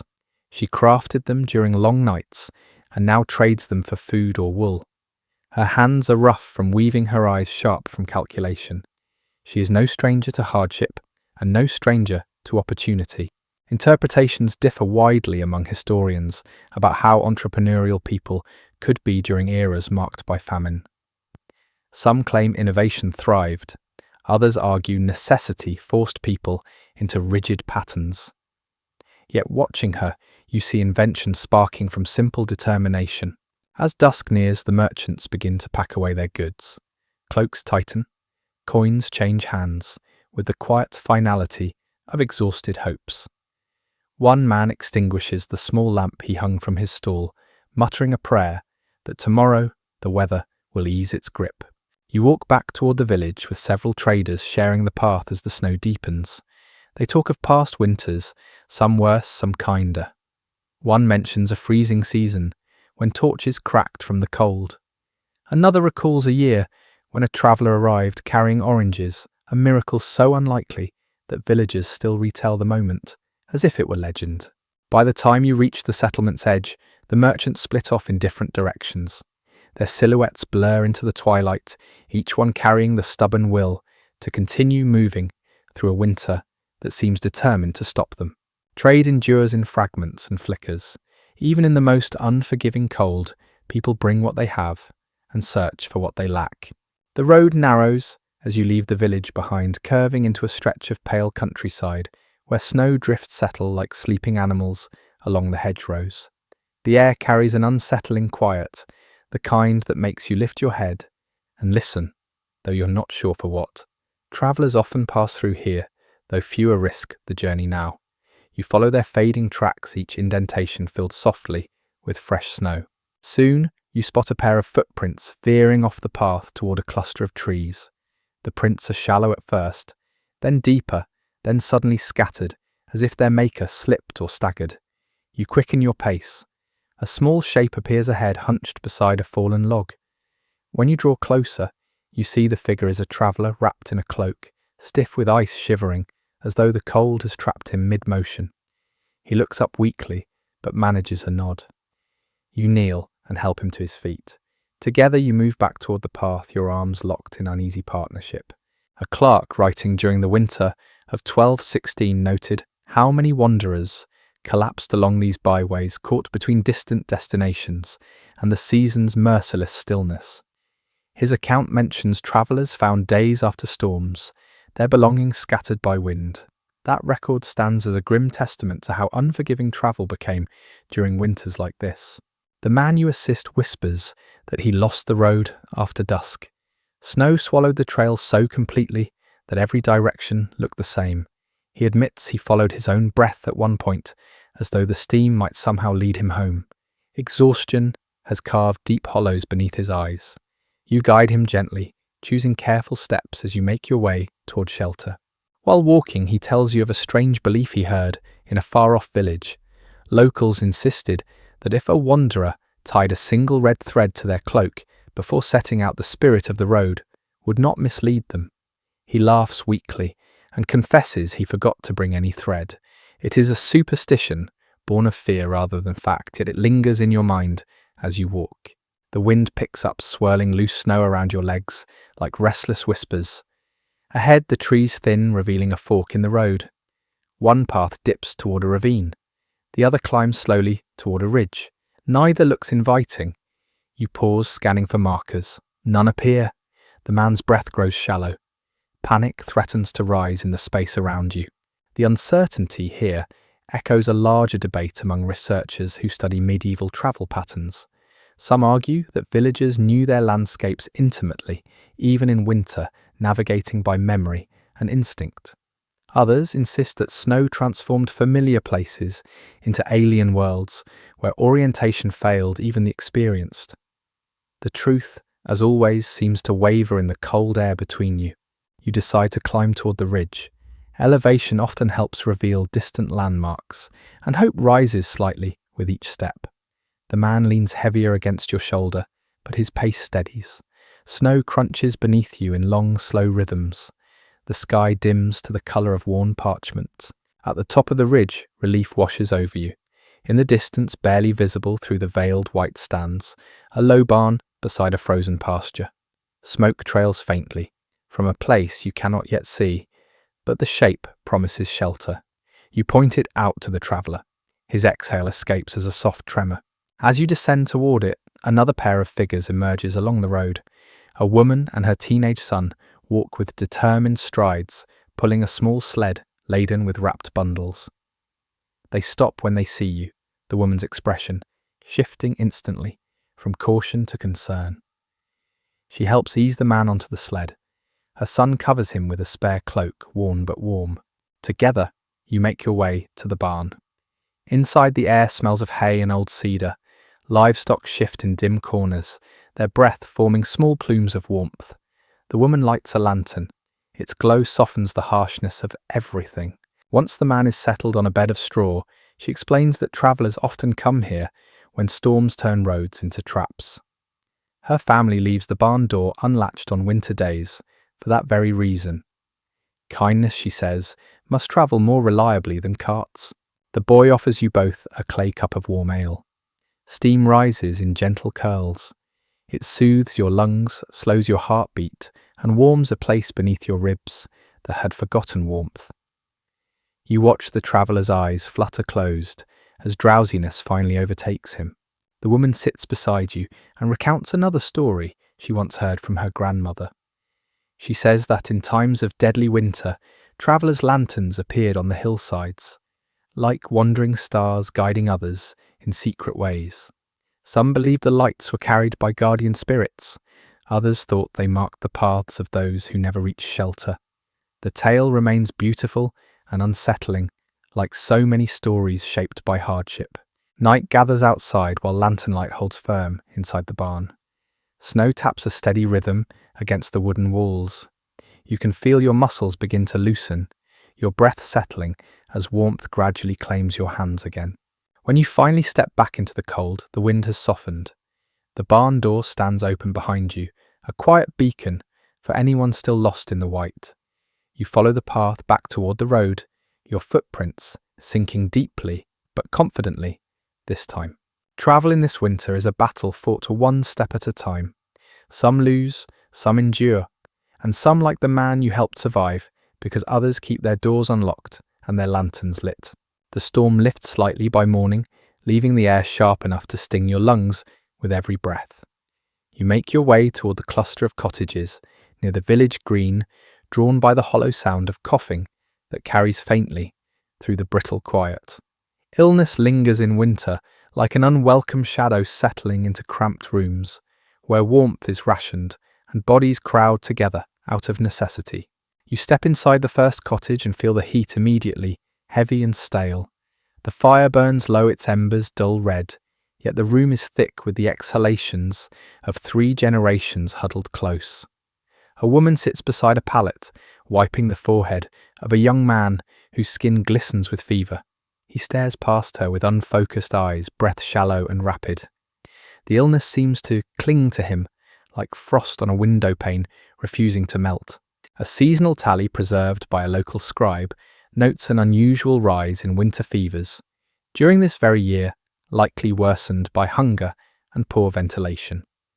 It is a rare quantitative glimpse into the suffering that spread through rural communities, recorded without flourish, just ink and quiet dread. The woman tells you she has boiled water several times today, adding scraps of dried mint in hopes of easing the young man's breathing. She touches the clay cup to his lips, murmuring words you cannot hear. Beside her, a basket of herbs sits half empty. Dried plants that once promised healing now seem too feeble to challenge the cold's relentless grip. As you step back, an older villager calls you over with a whisper. She shares a curious old belief she learned from her mother that keeping an iron nail beneath the pillow wards off winter sickness. She admits she has no proof it works, but she still slips one under each straw mattress in the house. For many in this season, hope becomes another tool for survival. You continue down the row of cottages, hearing the same soft chorus of coughs behind every thin wall. The air outside feels cleaner, almost too clean, after the heavy atmosphere indoors. Snow crunches beneath your boots with a crisp, brittle sound. Somewhere nearby, a dog whines quietly, then falls silent. In the next cottage, a father sits by the fire with his small daughter in his lap, her cheeks flushed with fever. He rocks her gently, humming a lullaby barely louder than the crackling of the logs. His face carries the unmistakable tension of a man caught between fear and the need to stay calm. He explains that she grew weak after several days of cold air sneaking through the shutters. He patched them with whatever he could find, but the wind still found its way inside. Researchers today remain divided when interpreting how widespread respiratory illnesses became during winters marked by famine. Some argue the conditions created perfect circumstances for infection to thrive. Others suggest that limited written accounts exaggerate the scale of outbreaks. The conflicting views reflect the scarce evidence, leaving the full picture just out of reach. The father's humming falters for a moment as he adjusts the girl's blanket.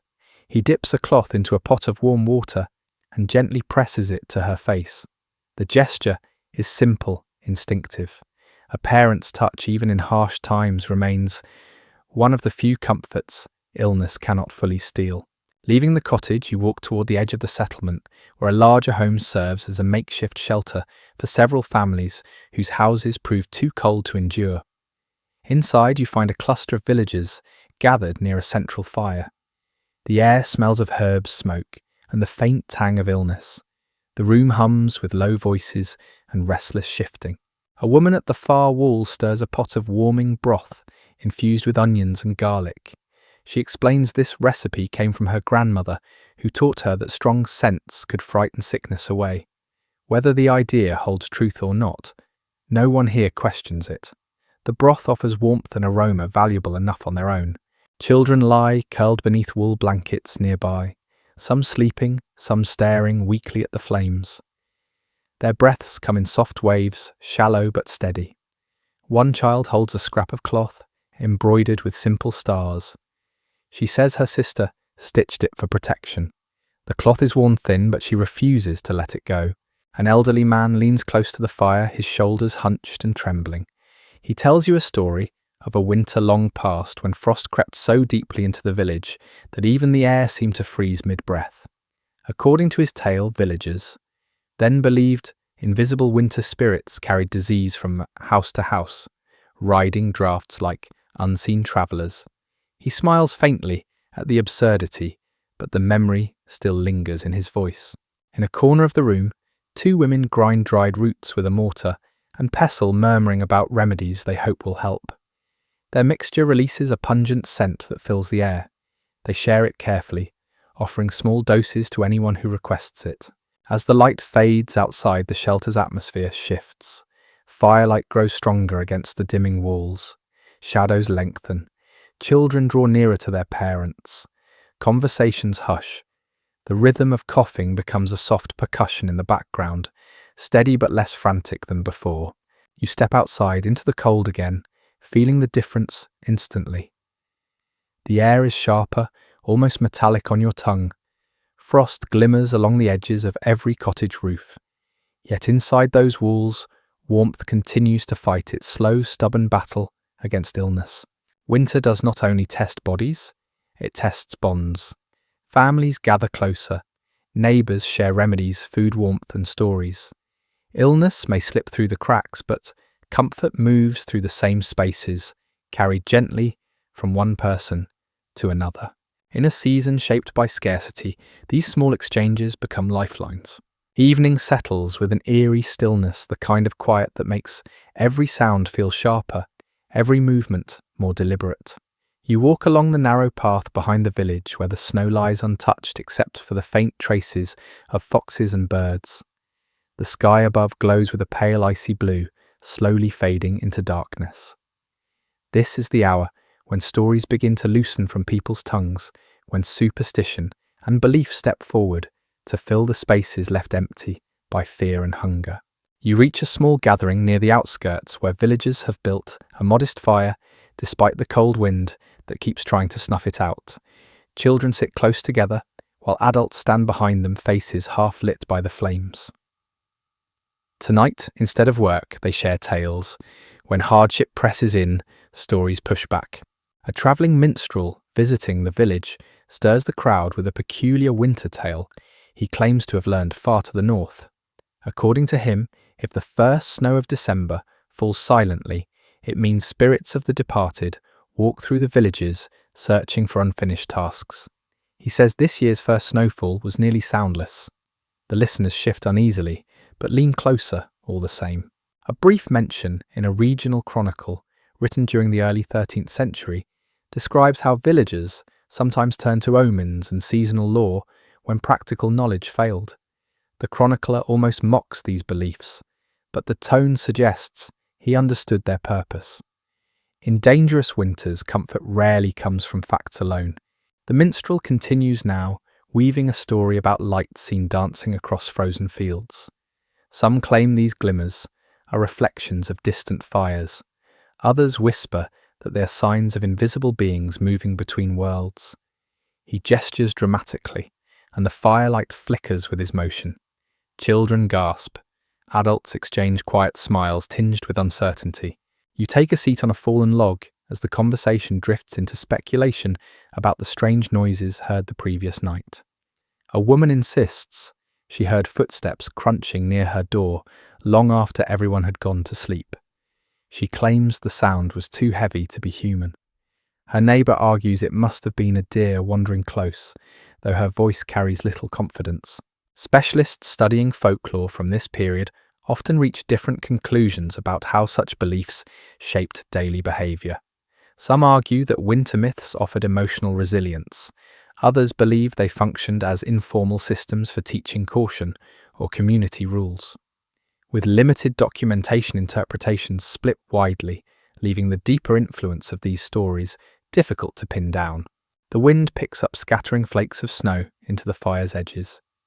Someone tells the old tale of the winter watcher, a spirit said to perch in treetops and observe those who waste food. Children glance nervously at the nearby branches. Even adults check their pockets as though caught with crumbs they should have saved. The tale, though humorous, carries the quiet instruction of scarcity. Every scrap matters. Another older man recounts a legend passed through his family. He says that during winters of extreme cold, a faint bell sometimes rings from beneath frozen ground. According to the story, it marks the moment when the season's harshest night begins. Listeners murmur in fascination. Whether the bell exists or not seems unimportant. What matters is the mystery. You watch as a young girl leans against her mother, eyes wide, trying to absorb every word. Her mother strokes her hair and smiles knowingly. Children here grow up surrounded not only by the reality of winter, but by the narratives that help soften it, even if just slightly. A farmer joins the circle, brushing snow from his trousers. He shares a curious bit of countryside chatter he overheard in another village. Some claim that scattering crushed eggshells on the doorstep keeps wandering spirits confused, as they are compelled to count every fragment before entering. The listeners laugh, but several quietly note the idea. The fire crackles again, sputtering, as a gust of wind sweeps through. Sparks rise briefly, dancing like tiny starbursts before fading into the dark. Shadows lengthen. Conversations fade into comfortable silence. For a moment you simply listen to the rhythm of the flames and the distant sighs of the wind weaving through the trees. A woman named Elswith steps forward with one more story. Her voice is low and steady. She tells of a winter long ago when a starving family found a lone crow perched near their roof every morning. They believed it to be a bad omen until one day it flew ahead of them into the forest and led them to a fallen deer, frozen but fresh enough to save their lives. Ever since, she says, her family leaves crumbs for crows in hard winters, better to show respect to creatures that might one day guide you. Her tale lingers in the air like a warm breath. You notice the fire's glow softening faces that moments earlier appeared strained from cold. Stories, even strange ones, shift the atmosphere subtly. They remind people that imagination is its own kind of resilience. Snow continues to fall as the gathering slowly disperses. Families return to their homes, carrying the warmth of shared tales with them. A few linger longer, gazing at the trees, perhaps wondering whether spirits or omens truly move between the branches. Or perhaps they simply hope the stories they heard tonight might hold a sliver of truth. As you step away from the fading fire, your footsteps crunch softly in the deepening snow. Winter remains as bitter as ever, but its darkness feels slightly less heavy now. Words, after all, can warm places that fire cannot reach. You awaken to a sound that almost startles you simply because it has been missing for so long. Distant voices, not loud ones, not joyful ones, but tense murmurs drifting across the frozen fields, like strands of breath carried on the wind. You step outside and see villagers clustered along the road, their shapes half lost in the dim morning light. They stare toward the southern ridge, where a column of movement darkens the horizon. At first you think it might be travellers, but as the shapes sharpen you recognize the formation, a small band of soldiers trudging through the snow, their cloaks stiff, their boots lined with frost. Their spears tilt unevenly, and their banners hang limp, as if the cold has stripped them of the will to rise. They look less like warriors, and more like remnants of something that once had strength. As you draw closer, you catch fragments of their conversation. They speak of dwindling supplies, collapsed camps, and the impossibility of marching fully armed through drifts that swallow legs up to the knee. One soldier coughs violently into the crook of his elbow. Another steadies him, their movements slow and weary. A winter account tucked into an old legal roll mentions that military forces during this season often found themselves immobilized by weather rather than enemy. Horses weakened, wagons froze in place. Even iron fittings cracked under extreme cold. Armies did not clash gloriously. They limped, starved, and waited. You approach a soldier who looks younger than most. His shield hangs loosely at his side, battered, its paint chipped into pale scars. When he turns, you see fear mixed with exhaustion in his eyes. He admits they lost several men to frostbite the previous night. Not in battle, not even during retreat, simply while keeping watch under an open sky that refused to spare them. Nearby, a group of villagers whispers anxiously. Some fear that the presence of soldiers will attract rebels hiding in the forests. Others worry they will be asked to surrender what little food remains. A tense hush ripples through the crowd as the captain steps forward, his posture stiff from cold. He informs the villagers they seek only shelter for a single night. His voice carries dignity, but beneath it trembles fatigue. A few villagers reluctantly open their doors, taking in soldiers who look barely able to stand. It is an uneasy exchange. Hospitality blends with fear, yet survival has turned these decisions into necessities rather than moral debates. While walking among them, you overhear two soldiers arguing quietly. One claims the rebels have moved south, scattering before the storms. The other insists he saw torches in the northern woods only 2 nights ago. Interpretations among historical specialists diverge sharply regarding the extent of rebel activity during this winter. Some argue the conflicts nearly halted, others believe small skirmishes persisted in hidden pockets. With sources fragmented, the truth remains layered in uncertainty. You continue toward the edge of the group, where a veteran sits on a snow-covered stump, stripping ice from his gauntlets. His hands shake as he works. He explains that their last supply train never arrived. He suspects it froze somewhere along the river road. No one has the strength to retrieve it. His voice softens when he mentions a strange bit of winter lore familiar to soldiers of different regions. They believed that if a raven circled above a campsite at dawn, it foretold hardship before nightfall. Yesterday, he says 3 ravens circled their encampment. He laughs dryly at the superstition, but his eyes flick briefly toward the sky, as though checking for wings. The villagers build fires near the road to help warm the soldiers, though wood is scarce. Sparks fly in short bursts, rising into the grey air like fragile embers of courage. Some soldiers huddle close, pressing their hands toward the flames. Others remove their boots to examine blackened toes wrapped in strips of cloth. The sight draws winces, even from those who have seen worse. One soldier shares a piece of stale bread with a village child who watches him from a careful distance. The child accepts it cautiously, then tucks it away beneath their cloak. Hunger recognizes hunger. As the day drifts toward dusk, the soldiers settle into borrowed barns and sheds. The villagers retreat into their homes, unsure whether to rest or remain vigilant. Tension lingers in the air, like frost on a window pane. You walk along the road, now marked with deep prints from armoured boots. The snow holds their outlines firmly, as if recording the presence of these weary men. Behind you, a soldier begins humming a quiet tune, something familiar and melancholy. It wavers in the wind, carried away before you can discern its meaning. Night drops quickly, smothering the landscape in cold once more. The soldiers' lanterns glow faintly through cracks in the buildings, scattering warm halos onto the snow. Their breath rises in slow, steady plumes. Though they are trained for war, they now battle something far less visible and far more relentless. In this season, the enemy is not rebellion. It is winter itself. The wind shifts again by early afternoon, carrying with it a deep rhythmic roar from the coast. You follow the sound along a rutted path that winds toward the sea, its edges marked by low stone walls, now half buried under wind-blown snow. The closer you come, the sharper the air turns. Salt mixes with frost, creating a briny sting that clings to your lips.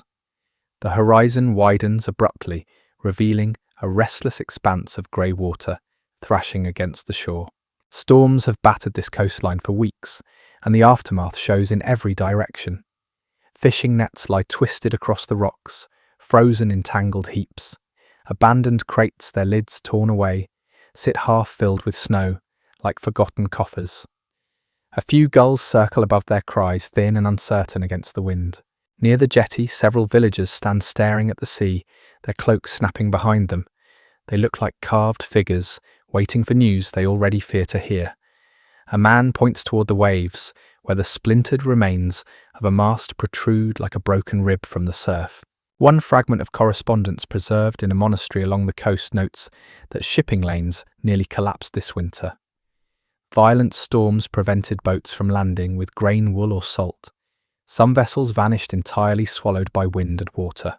Even inland villages felt the consequences when the usual flow of goods was cut off. You approach the jetty and see a fishing boat tipped onto its side hull, split open. The planks gape like a wound. A fisherman crouches beside it, brushing away snow, as if hoping to reveal that the damage is less than it seems. His hands shake, whether from cold or dread you cannot tell. He tells you the boat belonged to his cousin and had been missing since the last storm. He found it only this morning, carried back by the tide, like a grim message. A young woman kneels beside the fisherman, clutching a piece of torn sailcloth. She murmurs a prayer beneath her breath. Beside her, another villager adds a small wooden charm, carved in the shape of a fish. It is an offering of sorts, though whether to the sea or to fate is unclear. Local winter lore once claimed that if the sea foam turned unusually white, it meant restless spirits were stirring beneath the waves. By the look of the foam today, villagers would say spirits have been awake for weeks. Waves crash repeatedly against the frozen sand, each surge sending icy spray into the air. You walk farther down the shore until you spot a small group gathered around an overturned boat, pulled onto land. They speak in low tones about a shipment expected from across the channel. Salted pork, dried beans, maybe even wine. The boat never arrived. No one knows whether it was delayed, turned back, or lost entirely. Their voices falter on the last possibility. Interpretations among maritime historians vary about how severely coastal communities suffered during this particular winter. Some believe the shortages were patchy and temporary. Others point to scattered evidence of prolonged scarcity. With so few records, the patterns remain hazy, shaped as much by memory as by documentation. A man with a heavy beard gestures toward the horizon and says he once saw lights moving across the water during nights of bitter frost. Not lanterns, he insists, but pale glimmers drifting like ghostly fires. Some villagers believe these lights mark the souls of sailors lost at sea. Others think they are tricks of moonlight on rolling waves. The man shrugs, leaving the question open. You notice a group of children huddled near the dunes, gathering driftwood that has washed ashore. The wood is damp and salt-stained, but they carry it proudly toward the village. Any fuel is precious now. Their laughter rises briefly before dissolving into the wind. Near the edge of the beach, several fishermen struggle to free a boat frozen into the sand. They push, shout, and strain their movements, sluggish from cold. At last the boat shifts slightly, only to settle back with a thud. They sigh and step away, defeated for the moment. One mutters that maybe tomorrow's sun will soften the ice. The others nod, though none seem convinced. As you walk back toward the jetty, you see a pair of old women gathering seaweed that has washed ashore. They work methodically, stuffing it into baskets. One explains that dried seaweed can thicken stew or feed livestock. In a winter like this, the sea offers what little it can, even if it comes in unappealing form. A sudden gust of wind lifts a spray of icy water into your face. The shock of it pulls a gasp from your throat. The villagers barely react. They are used to this cruelty, used to bending beneath the sea's moods, without expecting gentleness. The sky begins to dim, retreating behind a bank of thick clouds. The sound of waves grows heavier, more rhythmic, as if beating time for the village's anxieties. Lanterns flicker to life along the shoreline, their small flames trembling in defiance against the wind. Before you turn away, you look once more at the remains of the shattered mast, drifting in the surf. It rocks gently, a reminder of how even the strongest vessels become fragile in a winter that respects nothing. Far inland, people fear hunger. Here they fear the sea, and this season has made both fears indistinguishable. Night presses gently against the edges of the village as Christmas approaches, not with fanfare or celebration, but with a strange, steady determination. The air carries a crisp clarity, as though the cold has polished every sound and surface. You walk through the settlement, slowly noticing how lantern light glows softly behind shuttered windows. Warmth seems to pool in these small pockets of life, defying the winter that surrounds them. Inside one cottage, preparations unfold in quiet, deliberate motions. A woman kneads dough made from barley peas and the last handful of coarse flour she could spare. The dough is dense, reluctant to rise, yet she handles it with the reverence of someone shaping a treasured ritual. She tells you this loaf will be saved for Christmas Day and shared in thin slices among the family. It will not be a feast, but it will be something that resembles hope. A marginal note from a winter sermon recorded by an itinerant cleric mentions how communities during these bleak seasons often clung fiercely to holiday customs, even when food was scarce and spirits low. The note emphasizes that celebration was not indulgence, but medicine, a momentary shield formed from tradition and shared memory. You step back outside and hear faint singing drifting from another home. Children practice a simple carol, their voices thin but earnest. They sing a melody that rises gently, warming the air around it, like breath on cold glass. Their parents listen nearby, smiling with softened eyes. In this winter, joy is fragile but not extinguished. Further along the path, a family hangs a branch of evergreen above their door. Its needles release a sharp, clean scent that mingles with smoke from the hearth. According to local winter folklore, evergreens protect the household from misfortune during the darkest nights of the year. Whether the belief holds truth does not matter. The branch represents continuity, a reminder that something remains green even when the world has turned white. Inside a larger dwelling, villagers gather in circles around a low fire. They speak in murmurs, warming their hands and trading stories of past Christmases, years when tables overflowed with roasted meat, when ale flowed freely, when neighbours visited proudly with baskets of bread and apples. One man recalls a night when musicians played until dawn. Another remembers the scent of honey cakes cooling on wooden boards. Opinions among medieval historians vary widely concerning how festive gatherings truly persisted during years of famine and unrest. Some argue such traditions faded almost entirely. Others believe communities preserved them in smaller, quieter forms. Given the uneven records, both interpretations remain plausible. Watching the villagers, now you understand how celebrations adapt rather than vanish. The fire crackles softly as a woman sets a pot of spiced broth on the stones.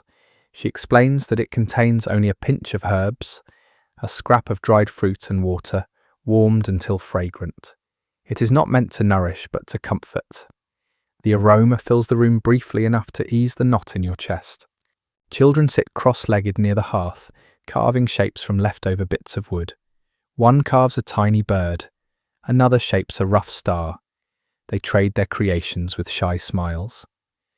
Nothing exchanged would be worth a coin, yet everything traded carries weight.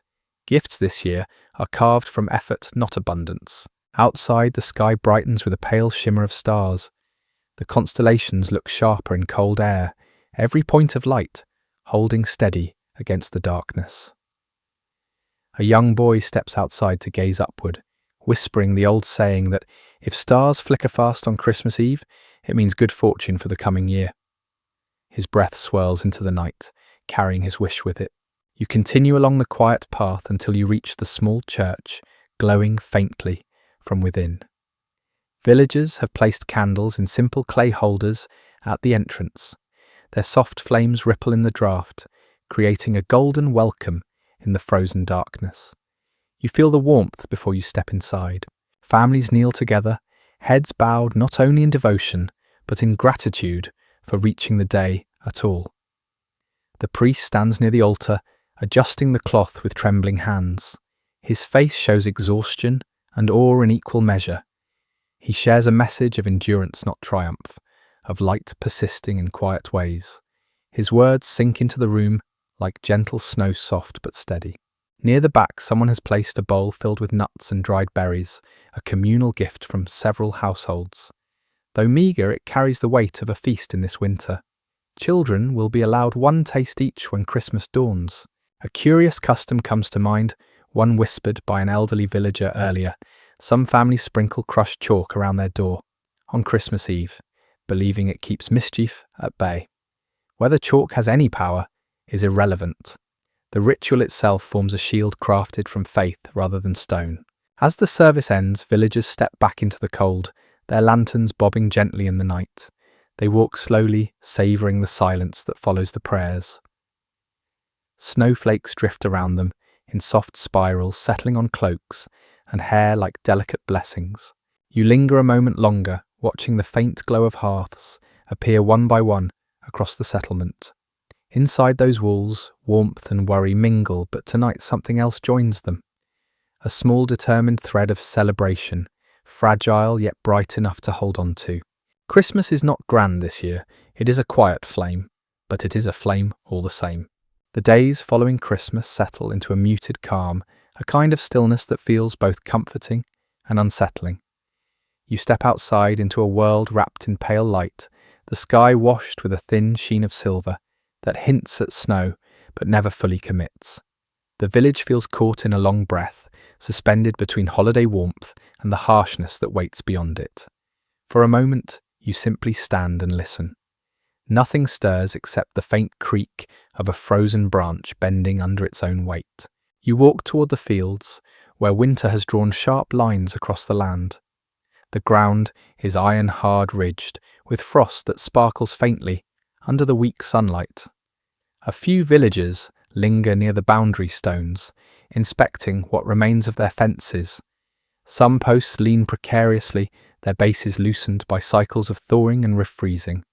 A man taps one with a mittened hand and sighs. Repairs must wait until the earth softens, whenever that may be. A traveller's written recollection from this era mentions how the days after Christmas often felt deceptively gentle. The sky brightened, winds softened, people dared to hope the worst had passed. Yet behind this calm, deeper cold, gathered strength poised to return with renewed severity. The traveller called it the false thaw, a cruel reprieve that misled even the wise. As you continue along the path, you spot a woman gathering fallen twigs near the hedge. She moves deliberately, her breath forming delicate clouds as she works. She explains that even small branches matter now. The woodpile shrinks faster after Christmas, when fires burn longer to make the darkest nights more bearable. She pauses to show you her woven basket, filled with twigs that seem too meagre to matter. Yet she smiles softly, insisting every bit helps. Nearby, two men argue over whether the weather is changing. One claims he felt a slight warmth on his face earlier, like the faintest brush of spring's promise. The other scoffs, insisting the cold will return with sharper teeth by week's end. Their exchange echoes a broader uncertainty reflected in historical studies. Analysts examining climate patterns from this period propose differing possibilities for what fluctuations truly occurred. The evidence is thin, the interpretations varied, each shaped by fragments rather than firm records. You move closer to the far fence and notice the first trickle of meltwater sliding beneath a drift. It glistens as it moves, cutting a narrow path through snow, packed nearly to your ankles. For a moment, hope rises. Yet the breeze carries a sting that reminds you how easily the cold reasserts itself. A small child rushes past, chasing a piece of parchment dancing in the wind. He laughs, the sound bright and unexpected in the stillness. When he catches the parchment, he holds it up triumphantly to show an older sibling. They examine the scrap together as though it were treasure. Their joy seems to brighten the frozen air. Not far away, an elderly woman sits on a low stool. Outside her cottage, a wool shawl wrapped tightly around her shoulders. She greets you with a nod before sharing an old fireside superstition. If the first snow that falls after Christmas lands softly without wind, it is said to mark a peaceful year ahead. Today's air carries too much movement for that omen, she remarks, with a wry smile. Still, she watches the sky as though hoping for change. You make your way toward the stream at the village edge. The ice has cracked in several places, revealing a thin ribbon of dark water beneath. It moves sluggishly, as though reluctant to commit to flowing. A few villagers gather around, checking for safe spots to fill buckets. One man leans cautiously over the edge, tapping the ice with a wooden staff. When he hears a hollow sound, he steps back quickly. The cold finds your cheeks again, sharper than before. You pull your cloak tighter, feeling the weight of the air shift. Winter may have paused, but it has not retreated. At the far end of the field, a family works together to clear snow from a small path leading to the woods. They chip away at drifts, their tools striking the ground with soft thuds. Between each strike, they rest briefly, conserving strength. Their determination reshapes the silence around them. Even the wind seems to respect the steady rhythm of their labour. You stop to help a boy struggling with a frozen branch. Together, you tug until it snaps free with a crisp sound. He grins, pleased with the victory, and you feel a momentary warmth unrelated to fire. When he thanks you, he mentions another curious bit of winter wisdom. Some people believe that breaking a stubborn branch during the week after Christmas brings good fortune. He shrugs, unsure if it is true, but happy to repeat it. As the light begins to fade, the sky deepens into a muted blue. Smoke rises from chimneys, curling gently into the air, before dissolving into the gathering dusk. The village shifts toward evening, with slow familiar movements. Doors close softly. Dogs settle near thresholds. Families draw together again. You pause on the hill overlooking the settlement and take in the view. The homes glow faintly, small islands of warmth scattered across a sea of frost. Christmas has passed, leaving behind a trail of quiet memories and shared moments. Yet the winter remains waiting with patient persistence. In the distance, clouds thicken. A faint halo of pale light surrounds the moon as it rises. The air cools rapidly, carrying a message the sky has not spoken clearly in days. The thaw was only pretending. The cold returns with a quiet authority, as if reclaiming ground it merely loaned to the days after Christmas. You feel it the moment you step outside. The air is sharper, almost metallic, biting at your nostrils as you breathe. Snow lies heavier. Across the rooftops, its surface sparkling under a thin wash of morning light. Today is not about celebration or gathering. It is about endurance. You walk through the village, slowly noticing how people move with a kind of practiced caution. They wrap their cloaks tighter. They speak less. The winter has deepened again, settling into bones and floorboards alike, and survival becomes the quiet refrain, humming beneath every action. At the far end of the settlement, a man repairs a broken fence post using a strip of leather and a fragment of rope. His fingers tremble, but he persists. He tells you that repairs made in the deepest cold often fail, yet leaving damage unattended invites worse trouble later. His breath spills into the air in long, weary clouds. Inside a nearby cottage, a family gathers around a modest fire. The hearth glows with a small but steady flame. A child warms her hands while her parents discuss how to stretch the last stores of barley. A surviving household memorandum from this region hints that many families during the winter of 1216 learned to measure food, not by days but by hours, preserving even crumbs for later moments. It is a sobering reminder of how fine the edge truly was. The mother offers you a cup of warm water scented faintly with mint. It is thin, but it warms your fingers and loosens the cold held tight in your chest.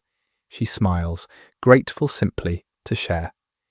Hospitality remains one of the few resources winter has not stripped away. Outside, again, the wind sweeps across the open fields, whispering through the dry stalks that still stand like brittle sentinels. A small group of men surveys the horizon. They discuss the possibility of gathering more wood, though the forest paths have grown treacherous with ice. One points to a patch of sky where darker clouds gather. The air feels heavy, charged with the promise of another storm. Opinions among scholars, examining climatic patterns of this era, seldom align when explaining the winter's severity. Some propose that shifting atmospheric currents intensified the cold. Others suspect regional crop failures layered hardship upon hardship. The surviving clues allow several interpretations, none wholly definitive. All you know in this moment is the deepening chill pressing across the land. As you continue along the road, you encounter an elderly woman scattering crushed leaves around her doorstep.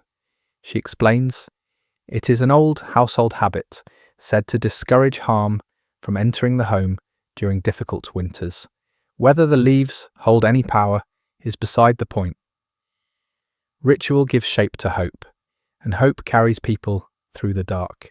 You approach the stream now, frozen nearly solid. Only the faintest line of water moves beneath the ice, its slow persistence, barely visible through the cloudy surface. A man kneels nearby, tapping gently to test its strength. He tells you he once fell through thin ice as a boy and still carries the memory in his bones. Today he listens carefully before stepping forward. Farther along, a young couple chips frost from the hinges of their door. They laugh softly as they work their breath rising together into the winter air. Some moments of warmth do not come from the hearth at all, but from the quiet companionship of facing the season side by side. You reach the hill overlooking the village just as the sun dips low. Soft pink light spreads across the snow, turning the fields into a landscape of muted fire. Chimneys exhale slow ribbons of smoke. Doorways glow faintly with lamplight. The village pulses with the gentle rhythm of survival. A few villagers gather near the well, speaking about the days ahead. They know more cold is coming. They know hunger still lingers. Yet they talk of tending fields when the thaw arrives, planting seed, mending fences, rebuilding what winter has worn down. Their voices carry not confidence, but determination. It is enough. You exhale slowly, feeling the cold settle around you one last time. The deadly winter of 1216 has not loosened its grip, but neither have the people who endure it.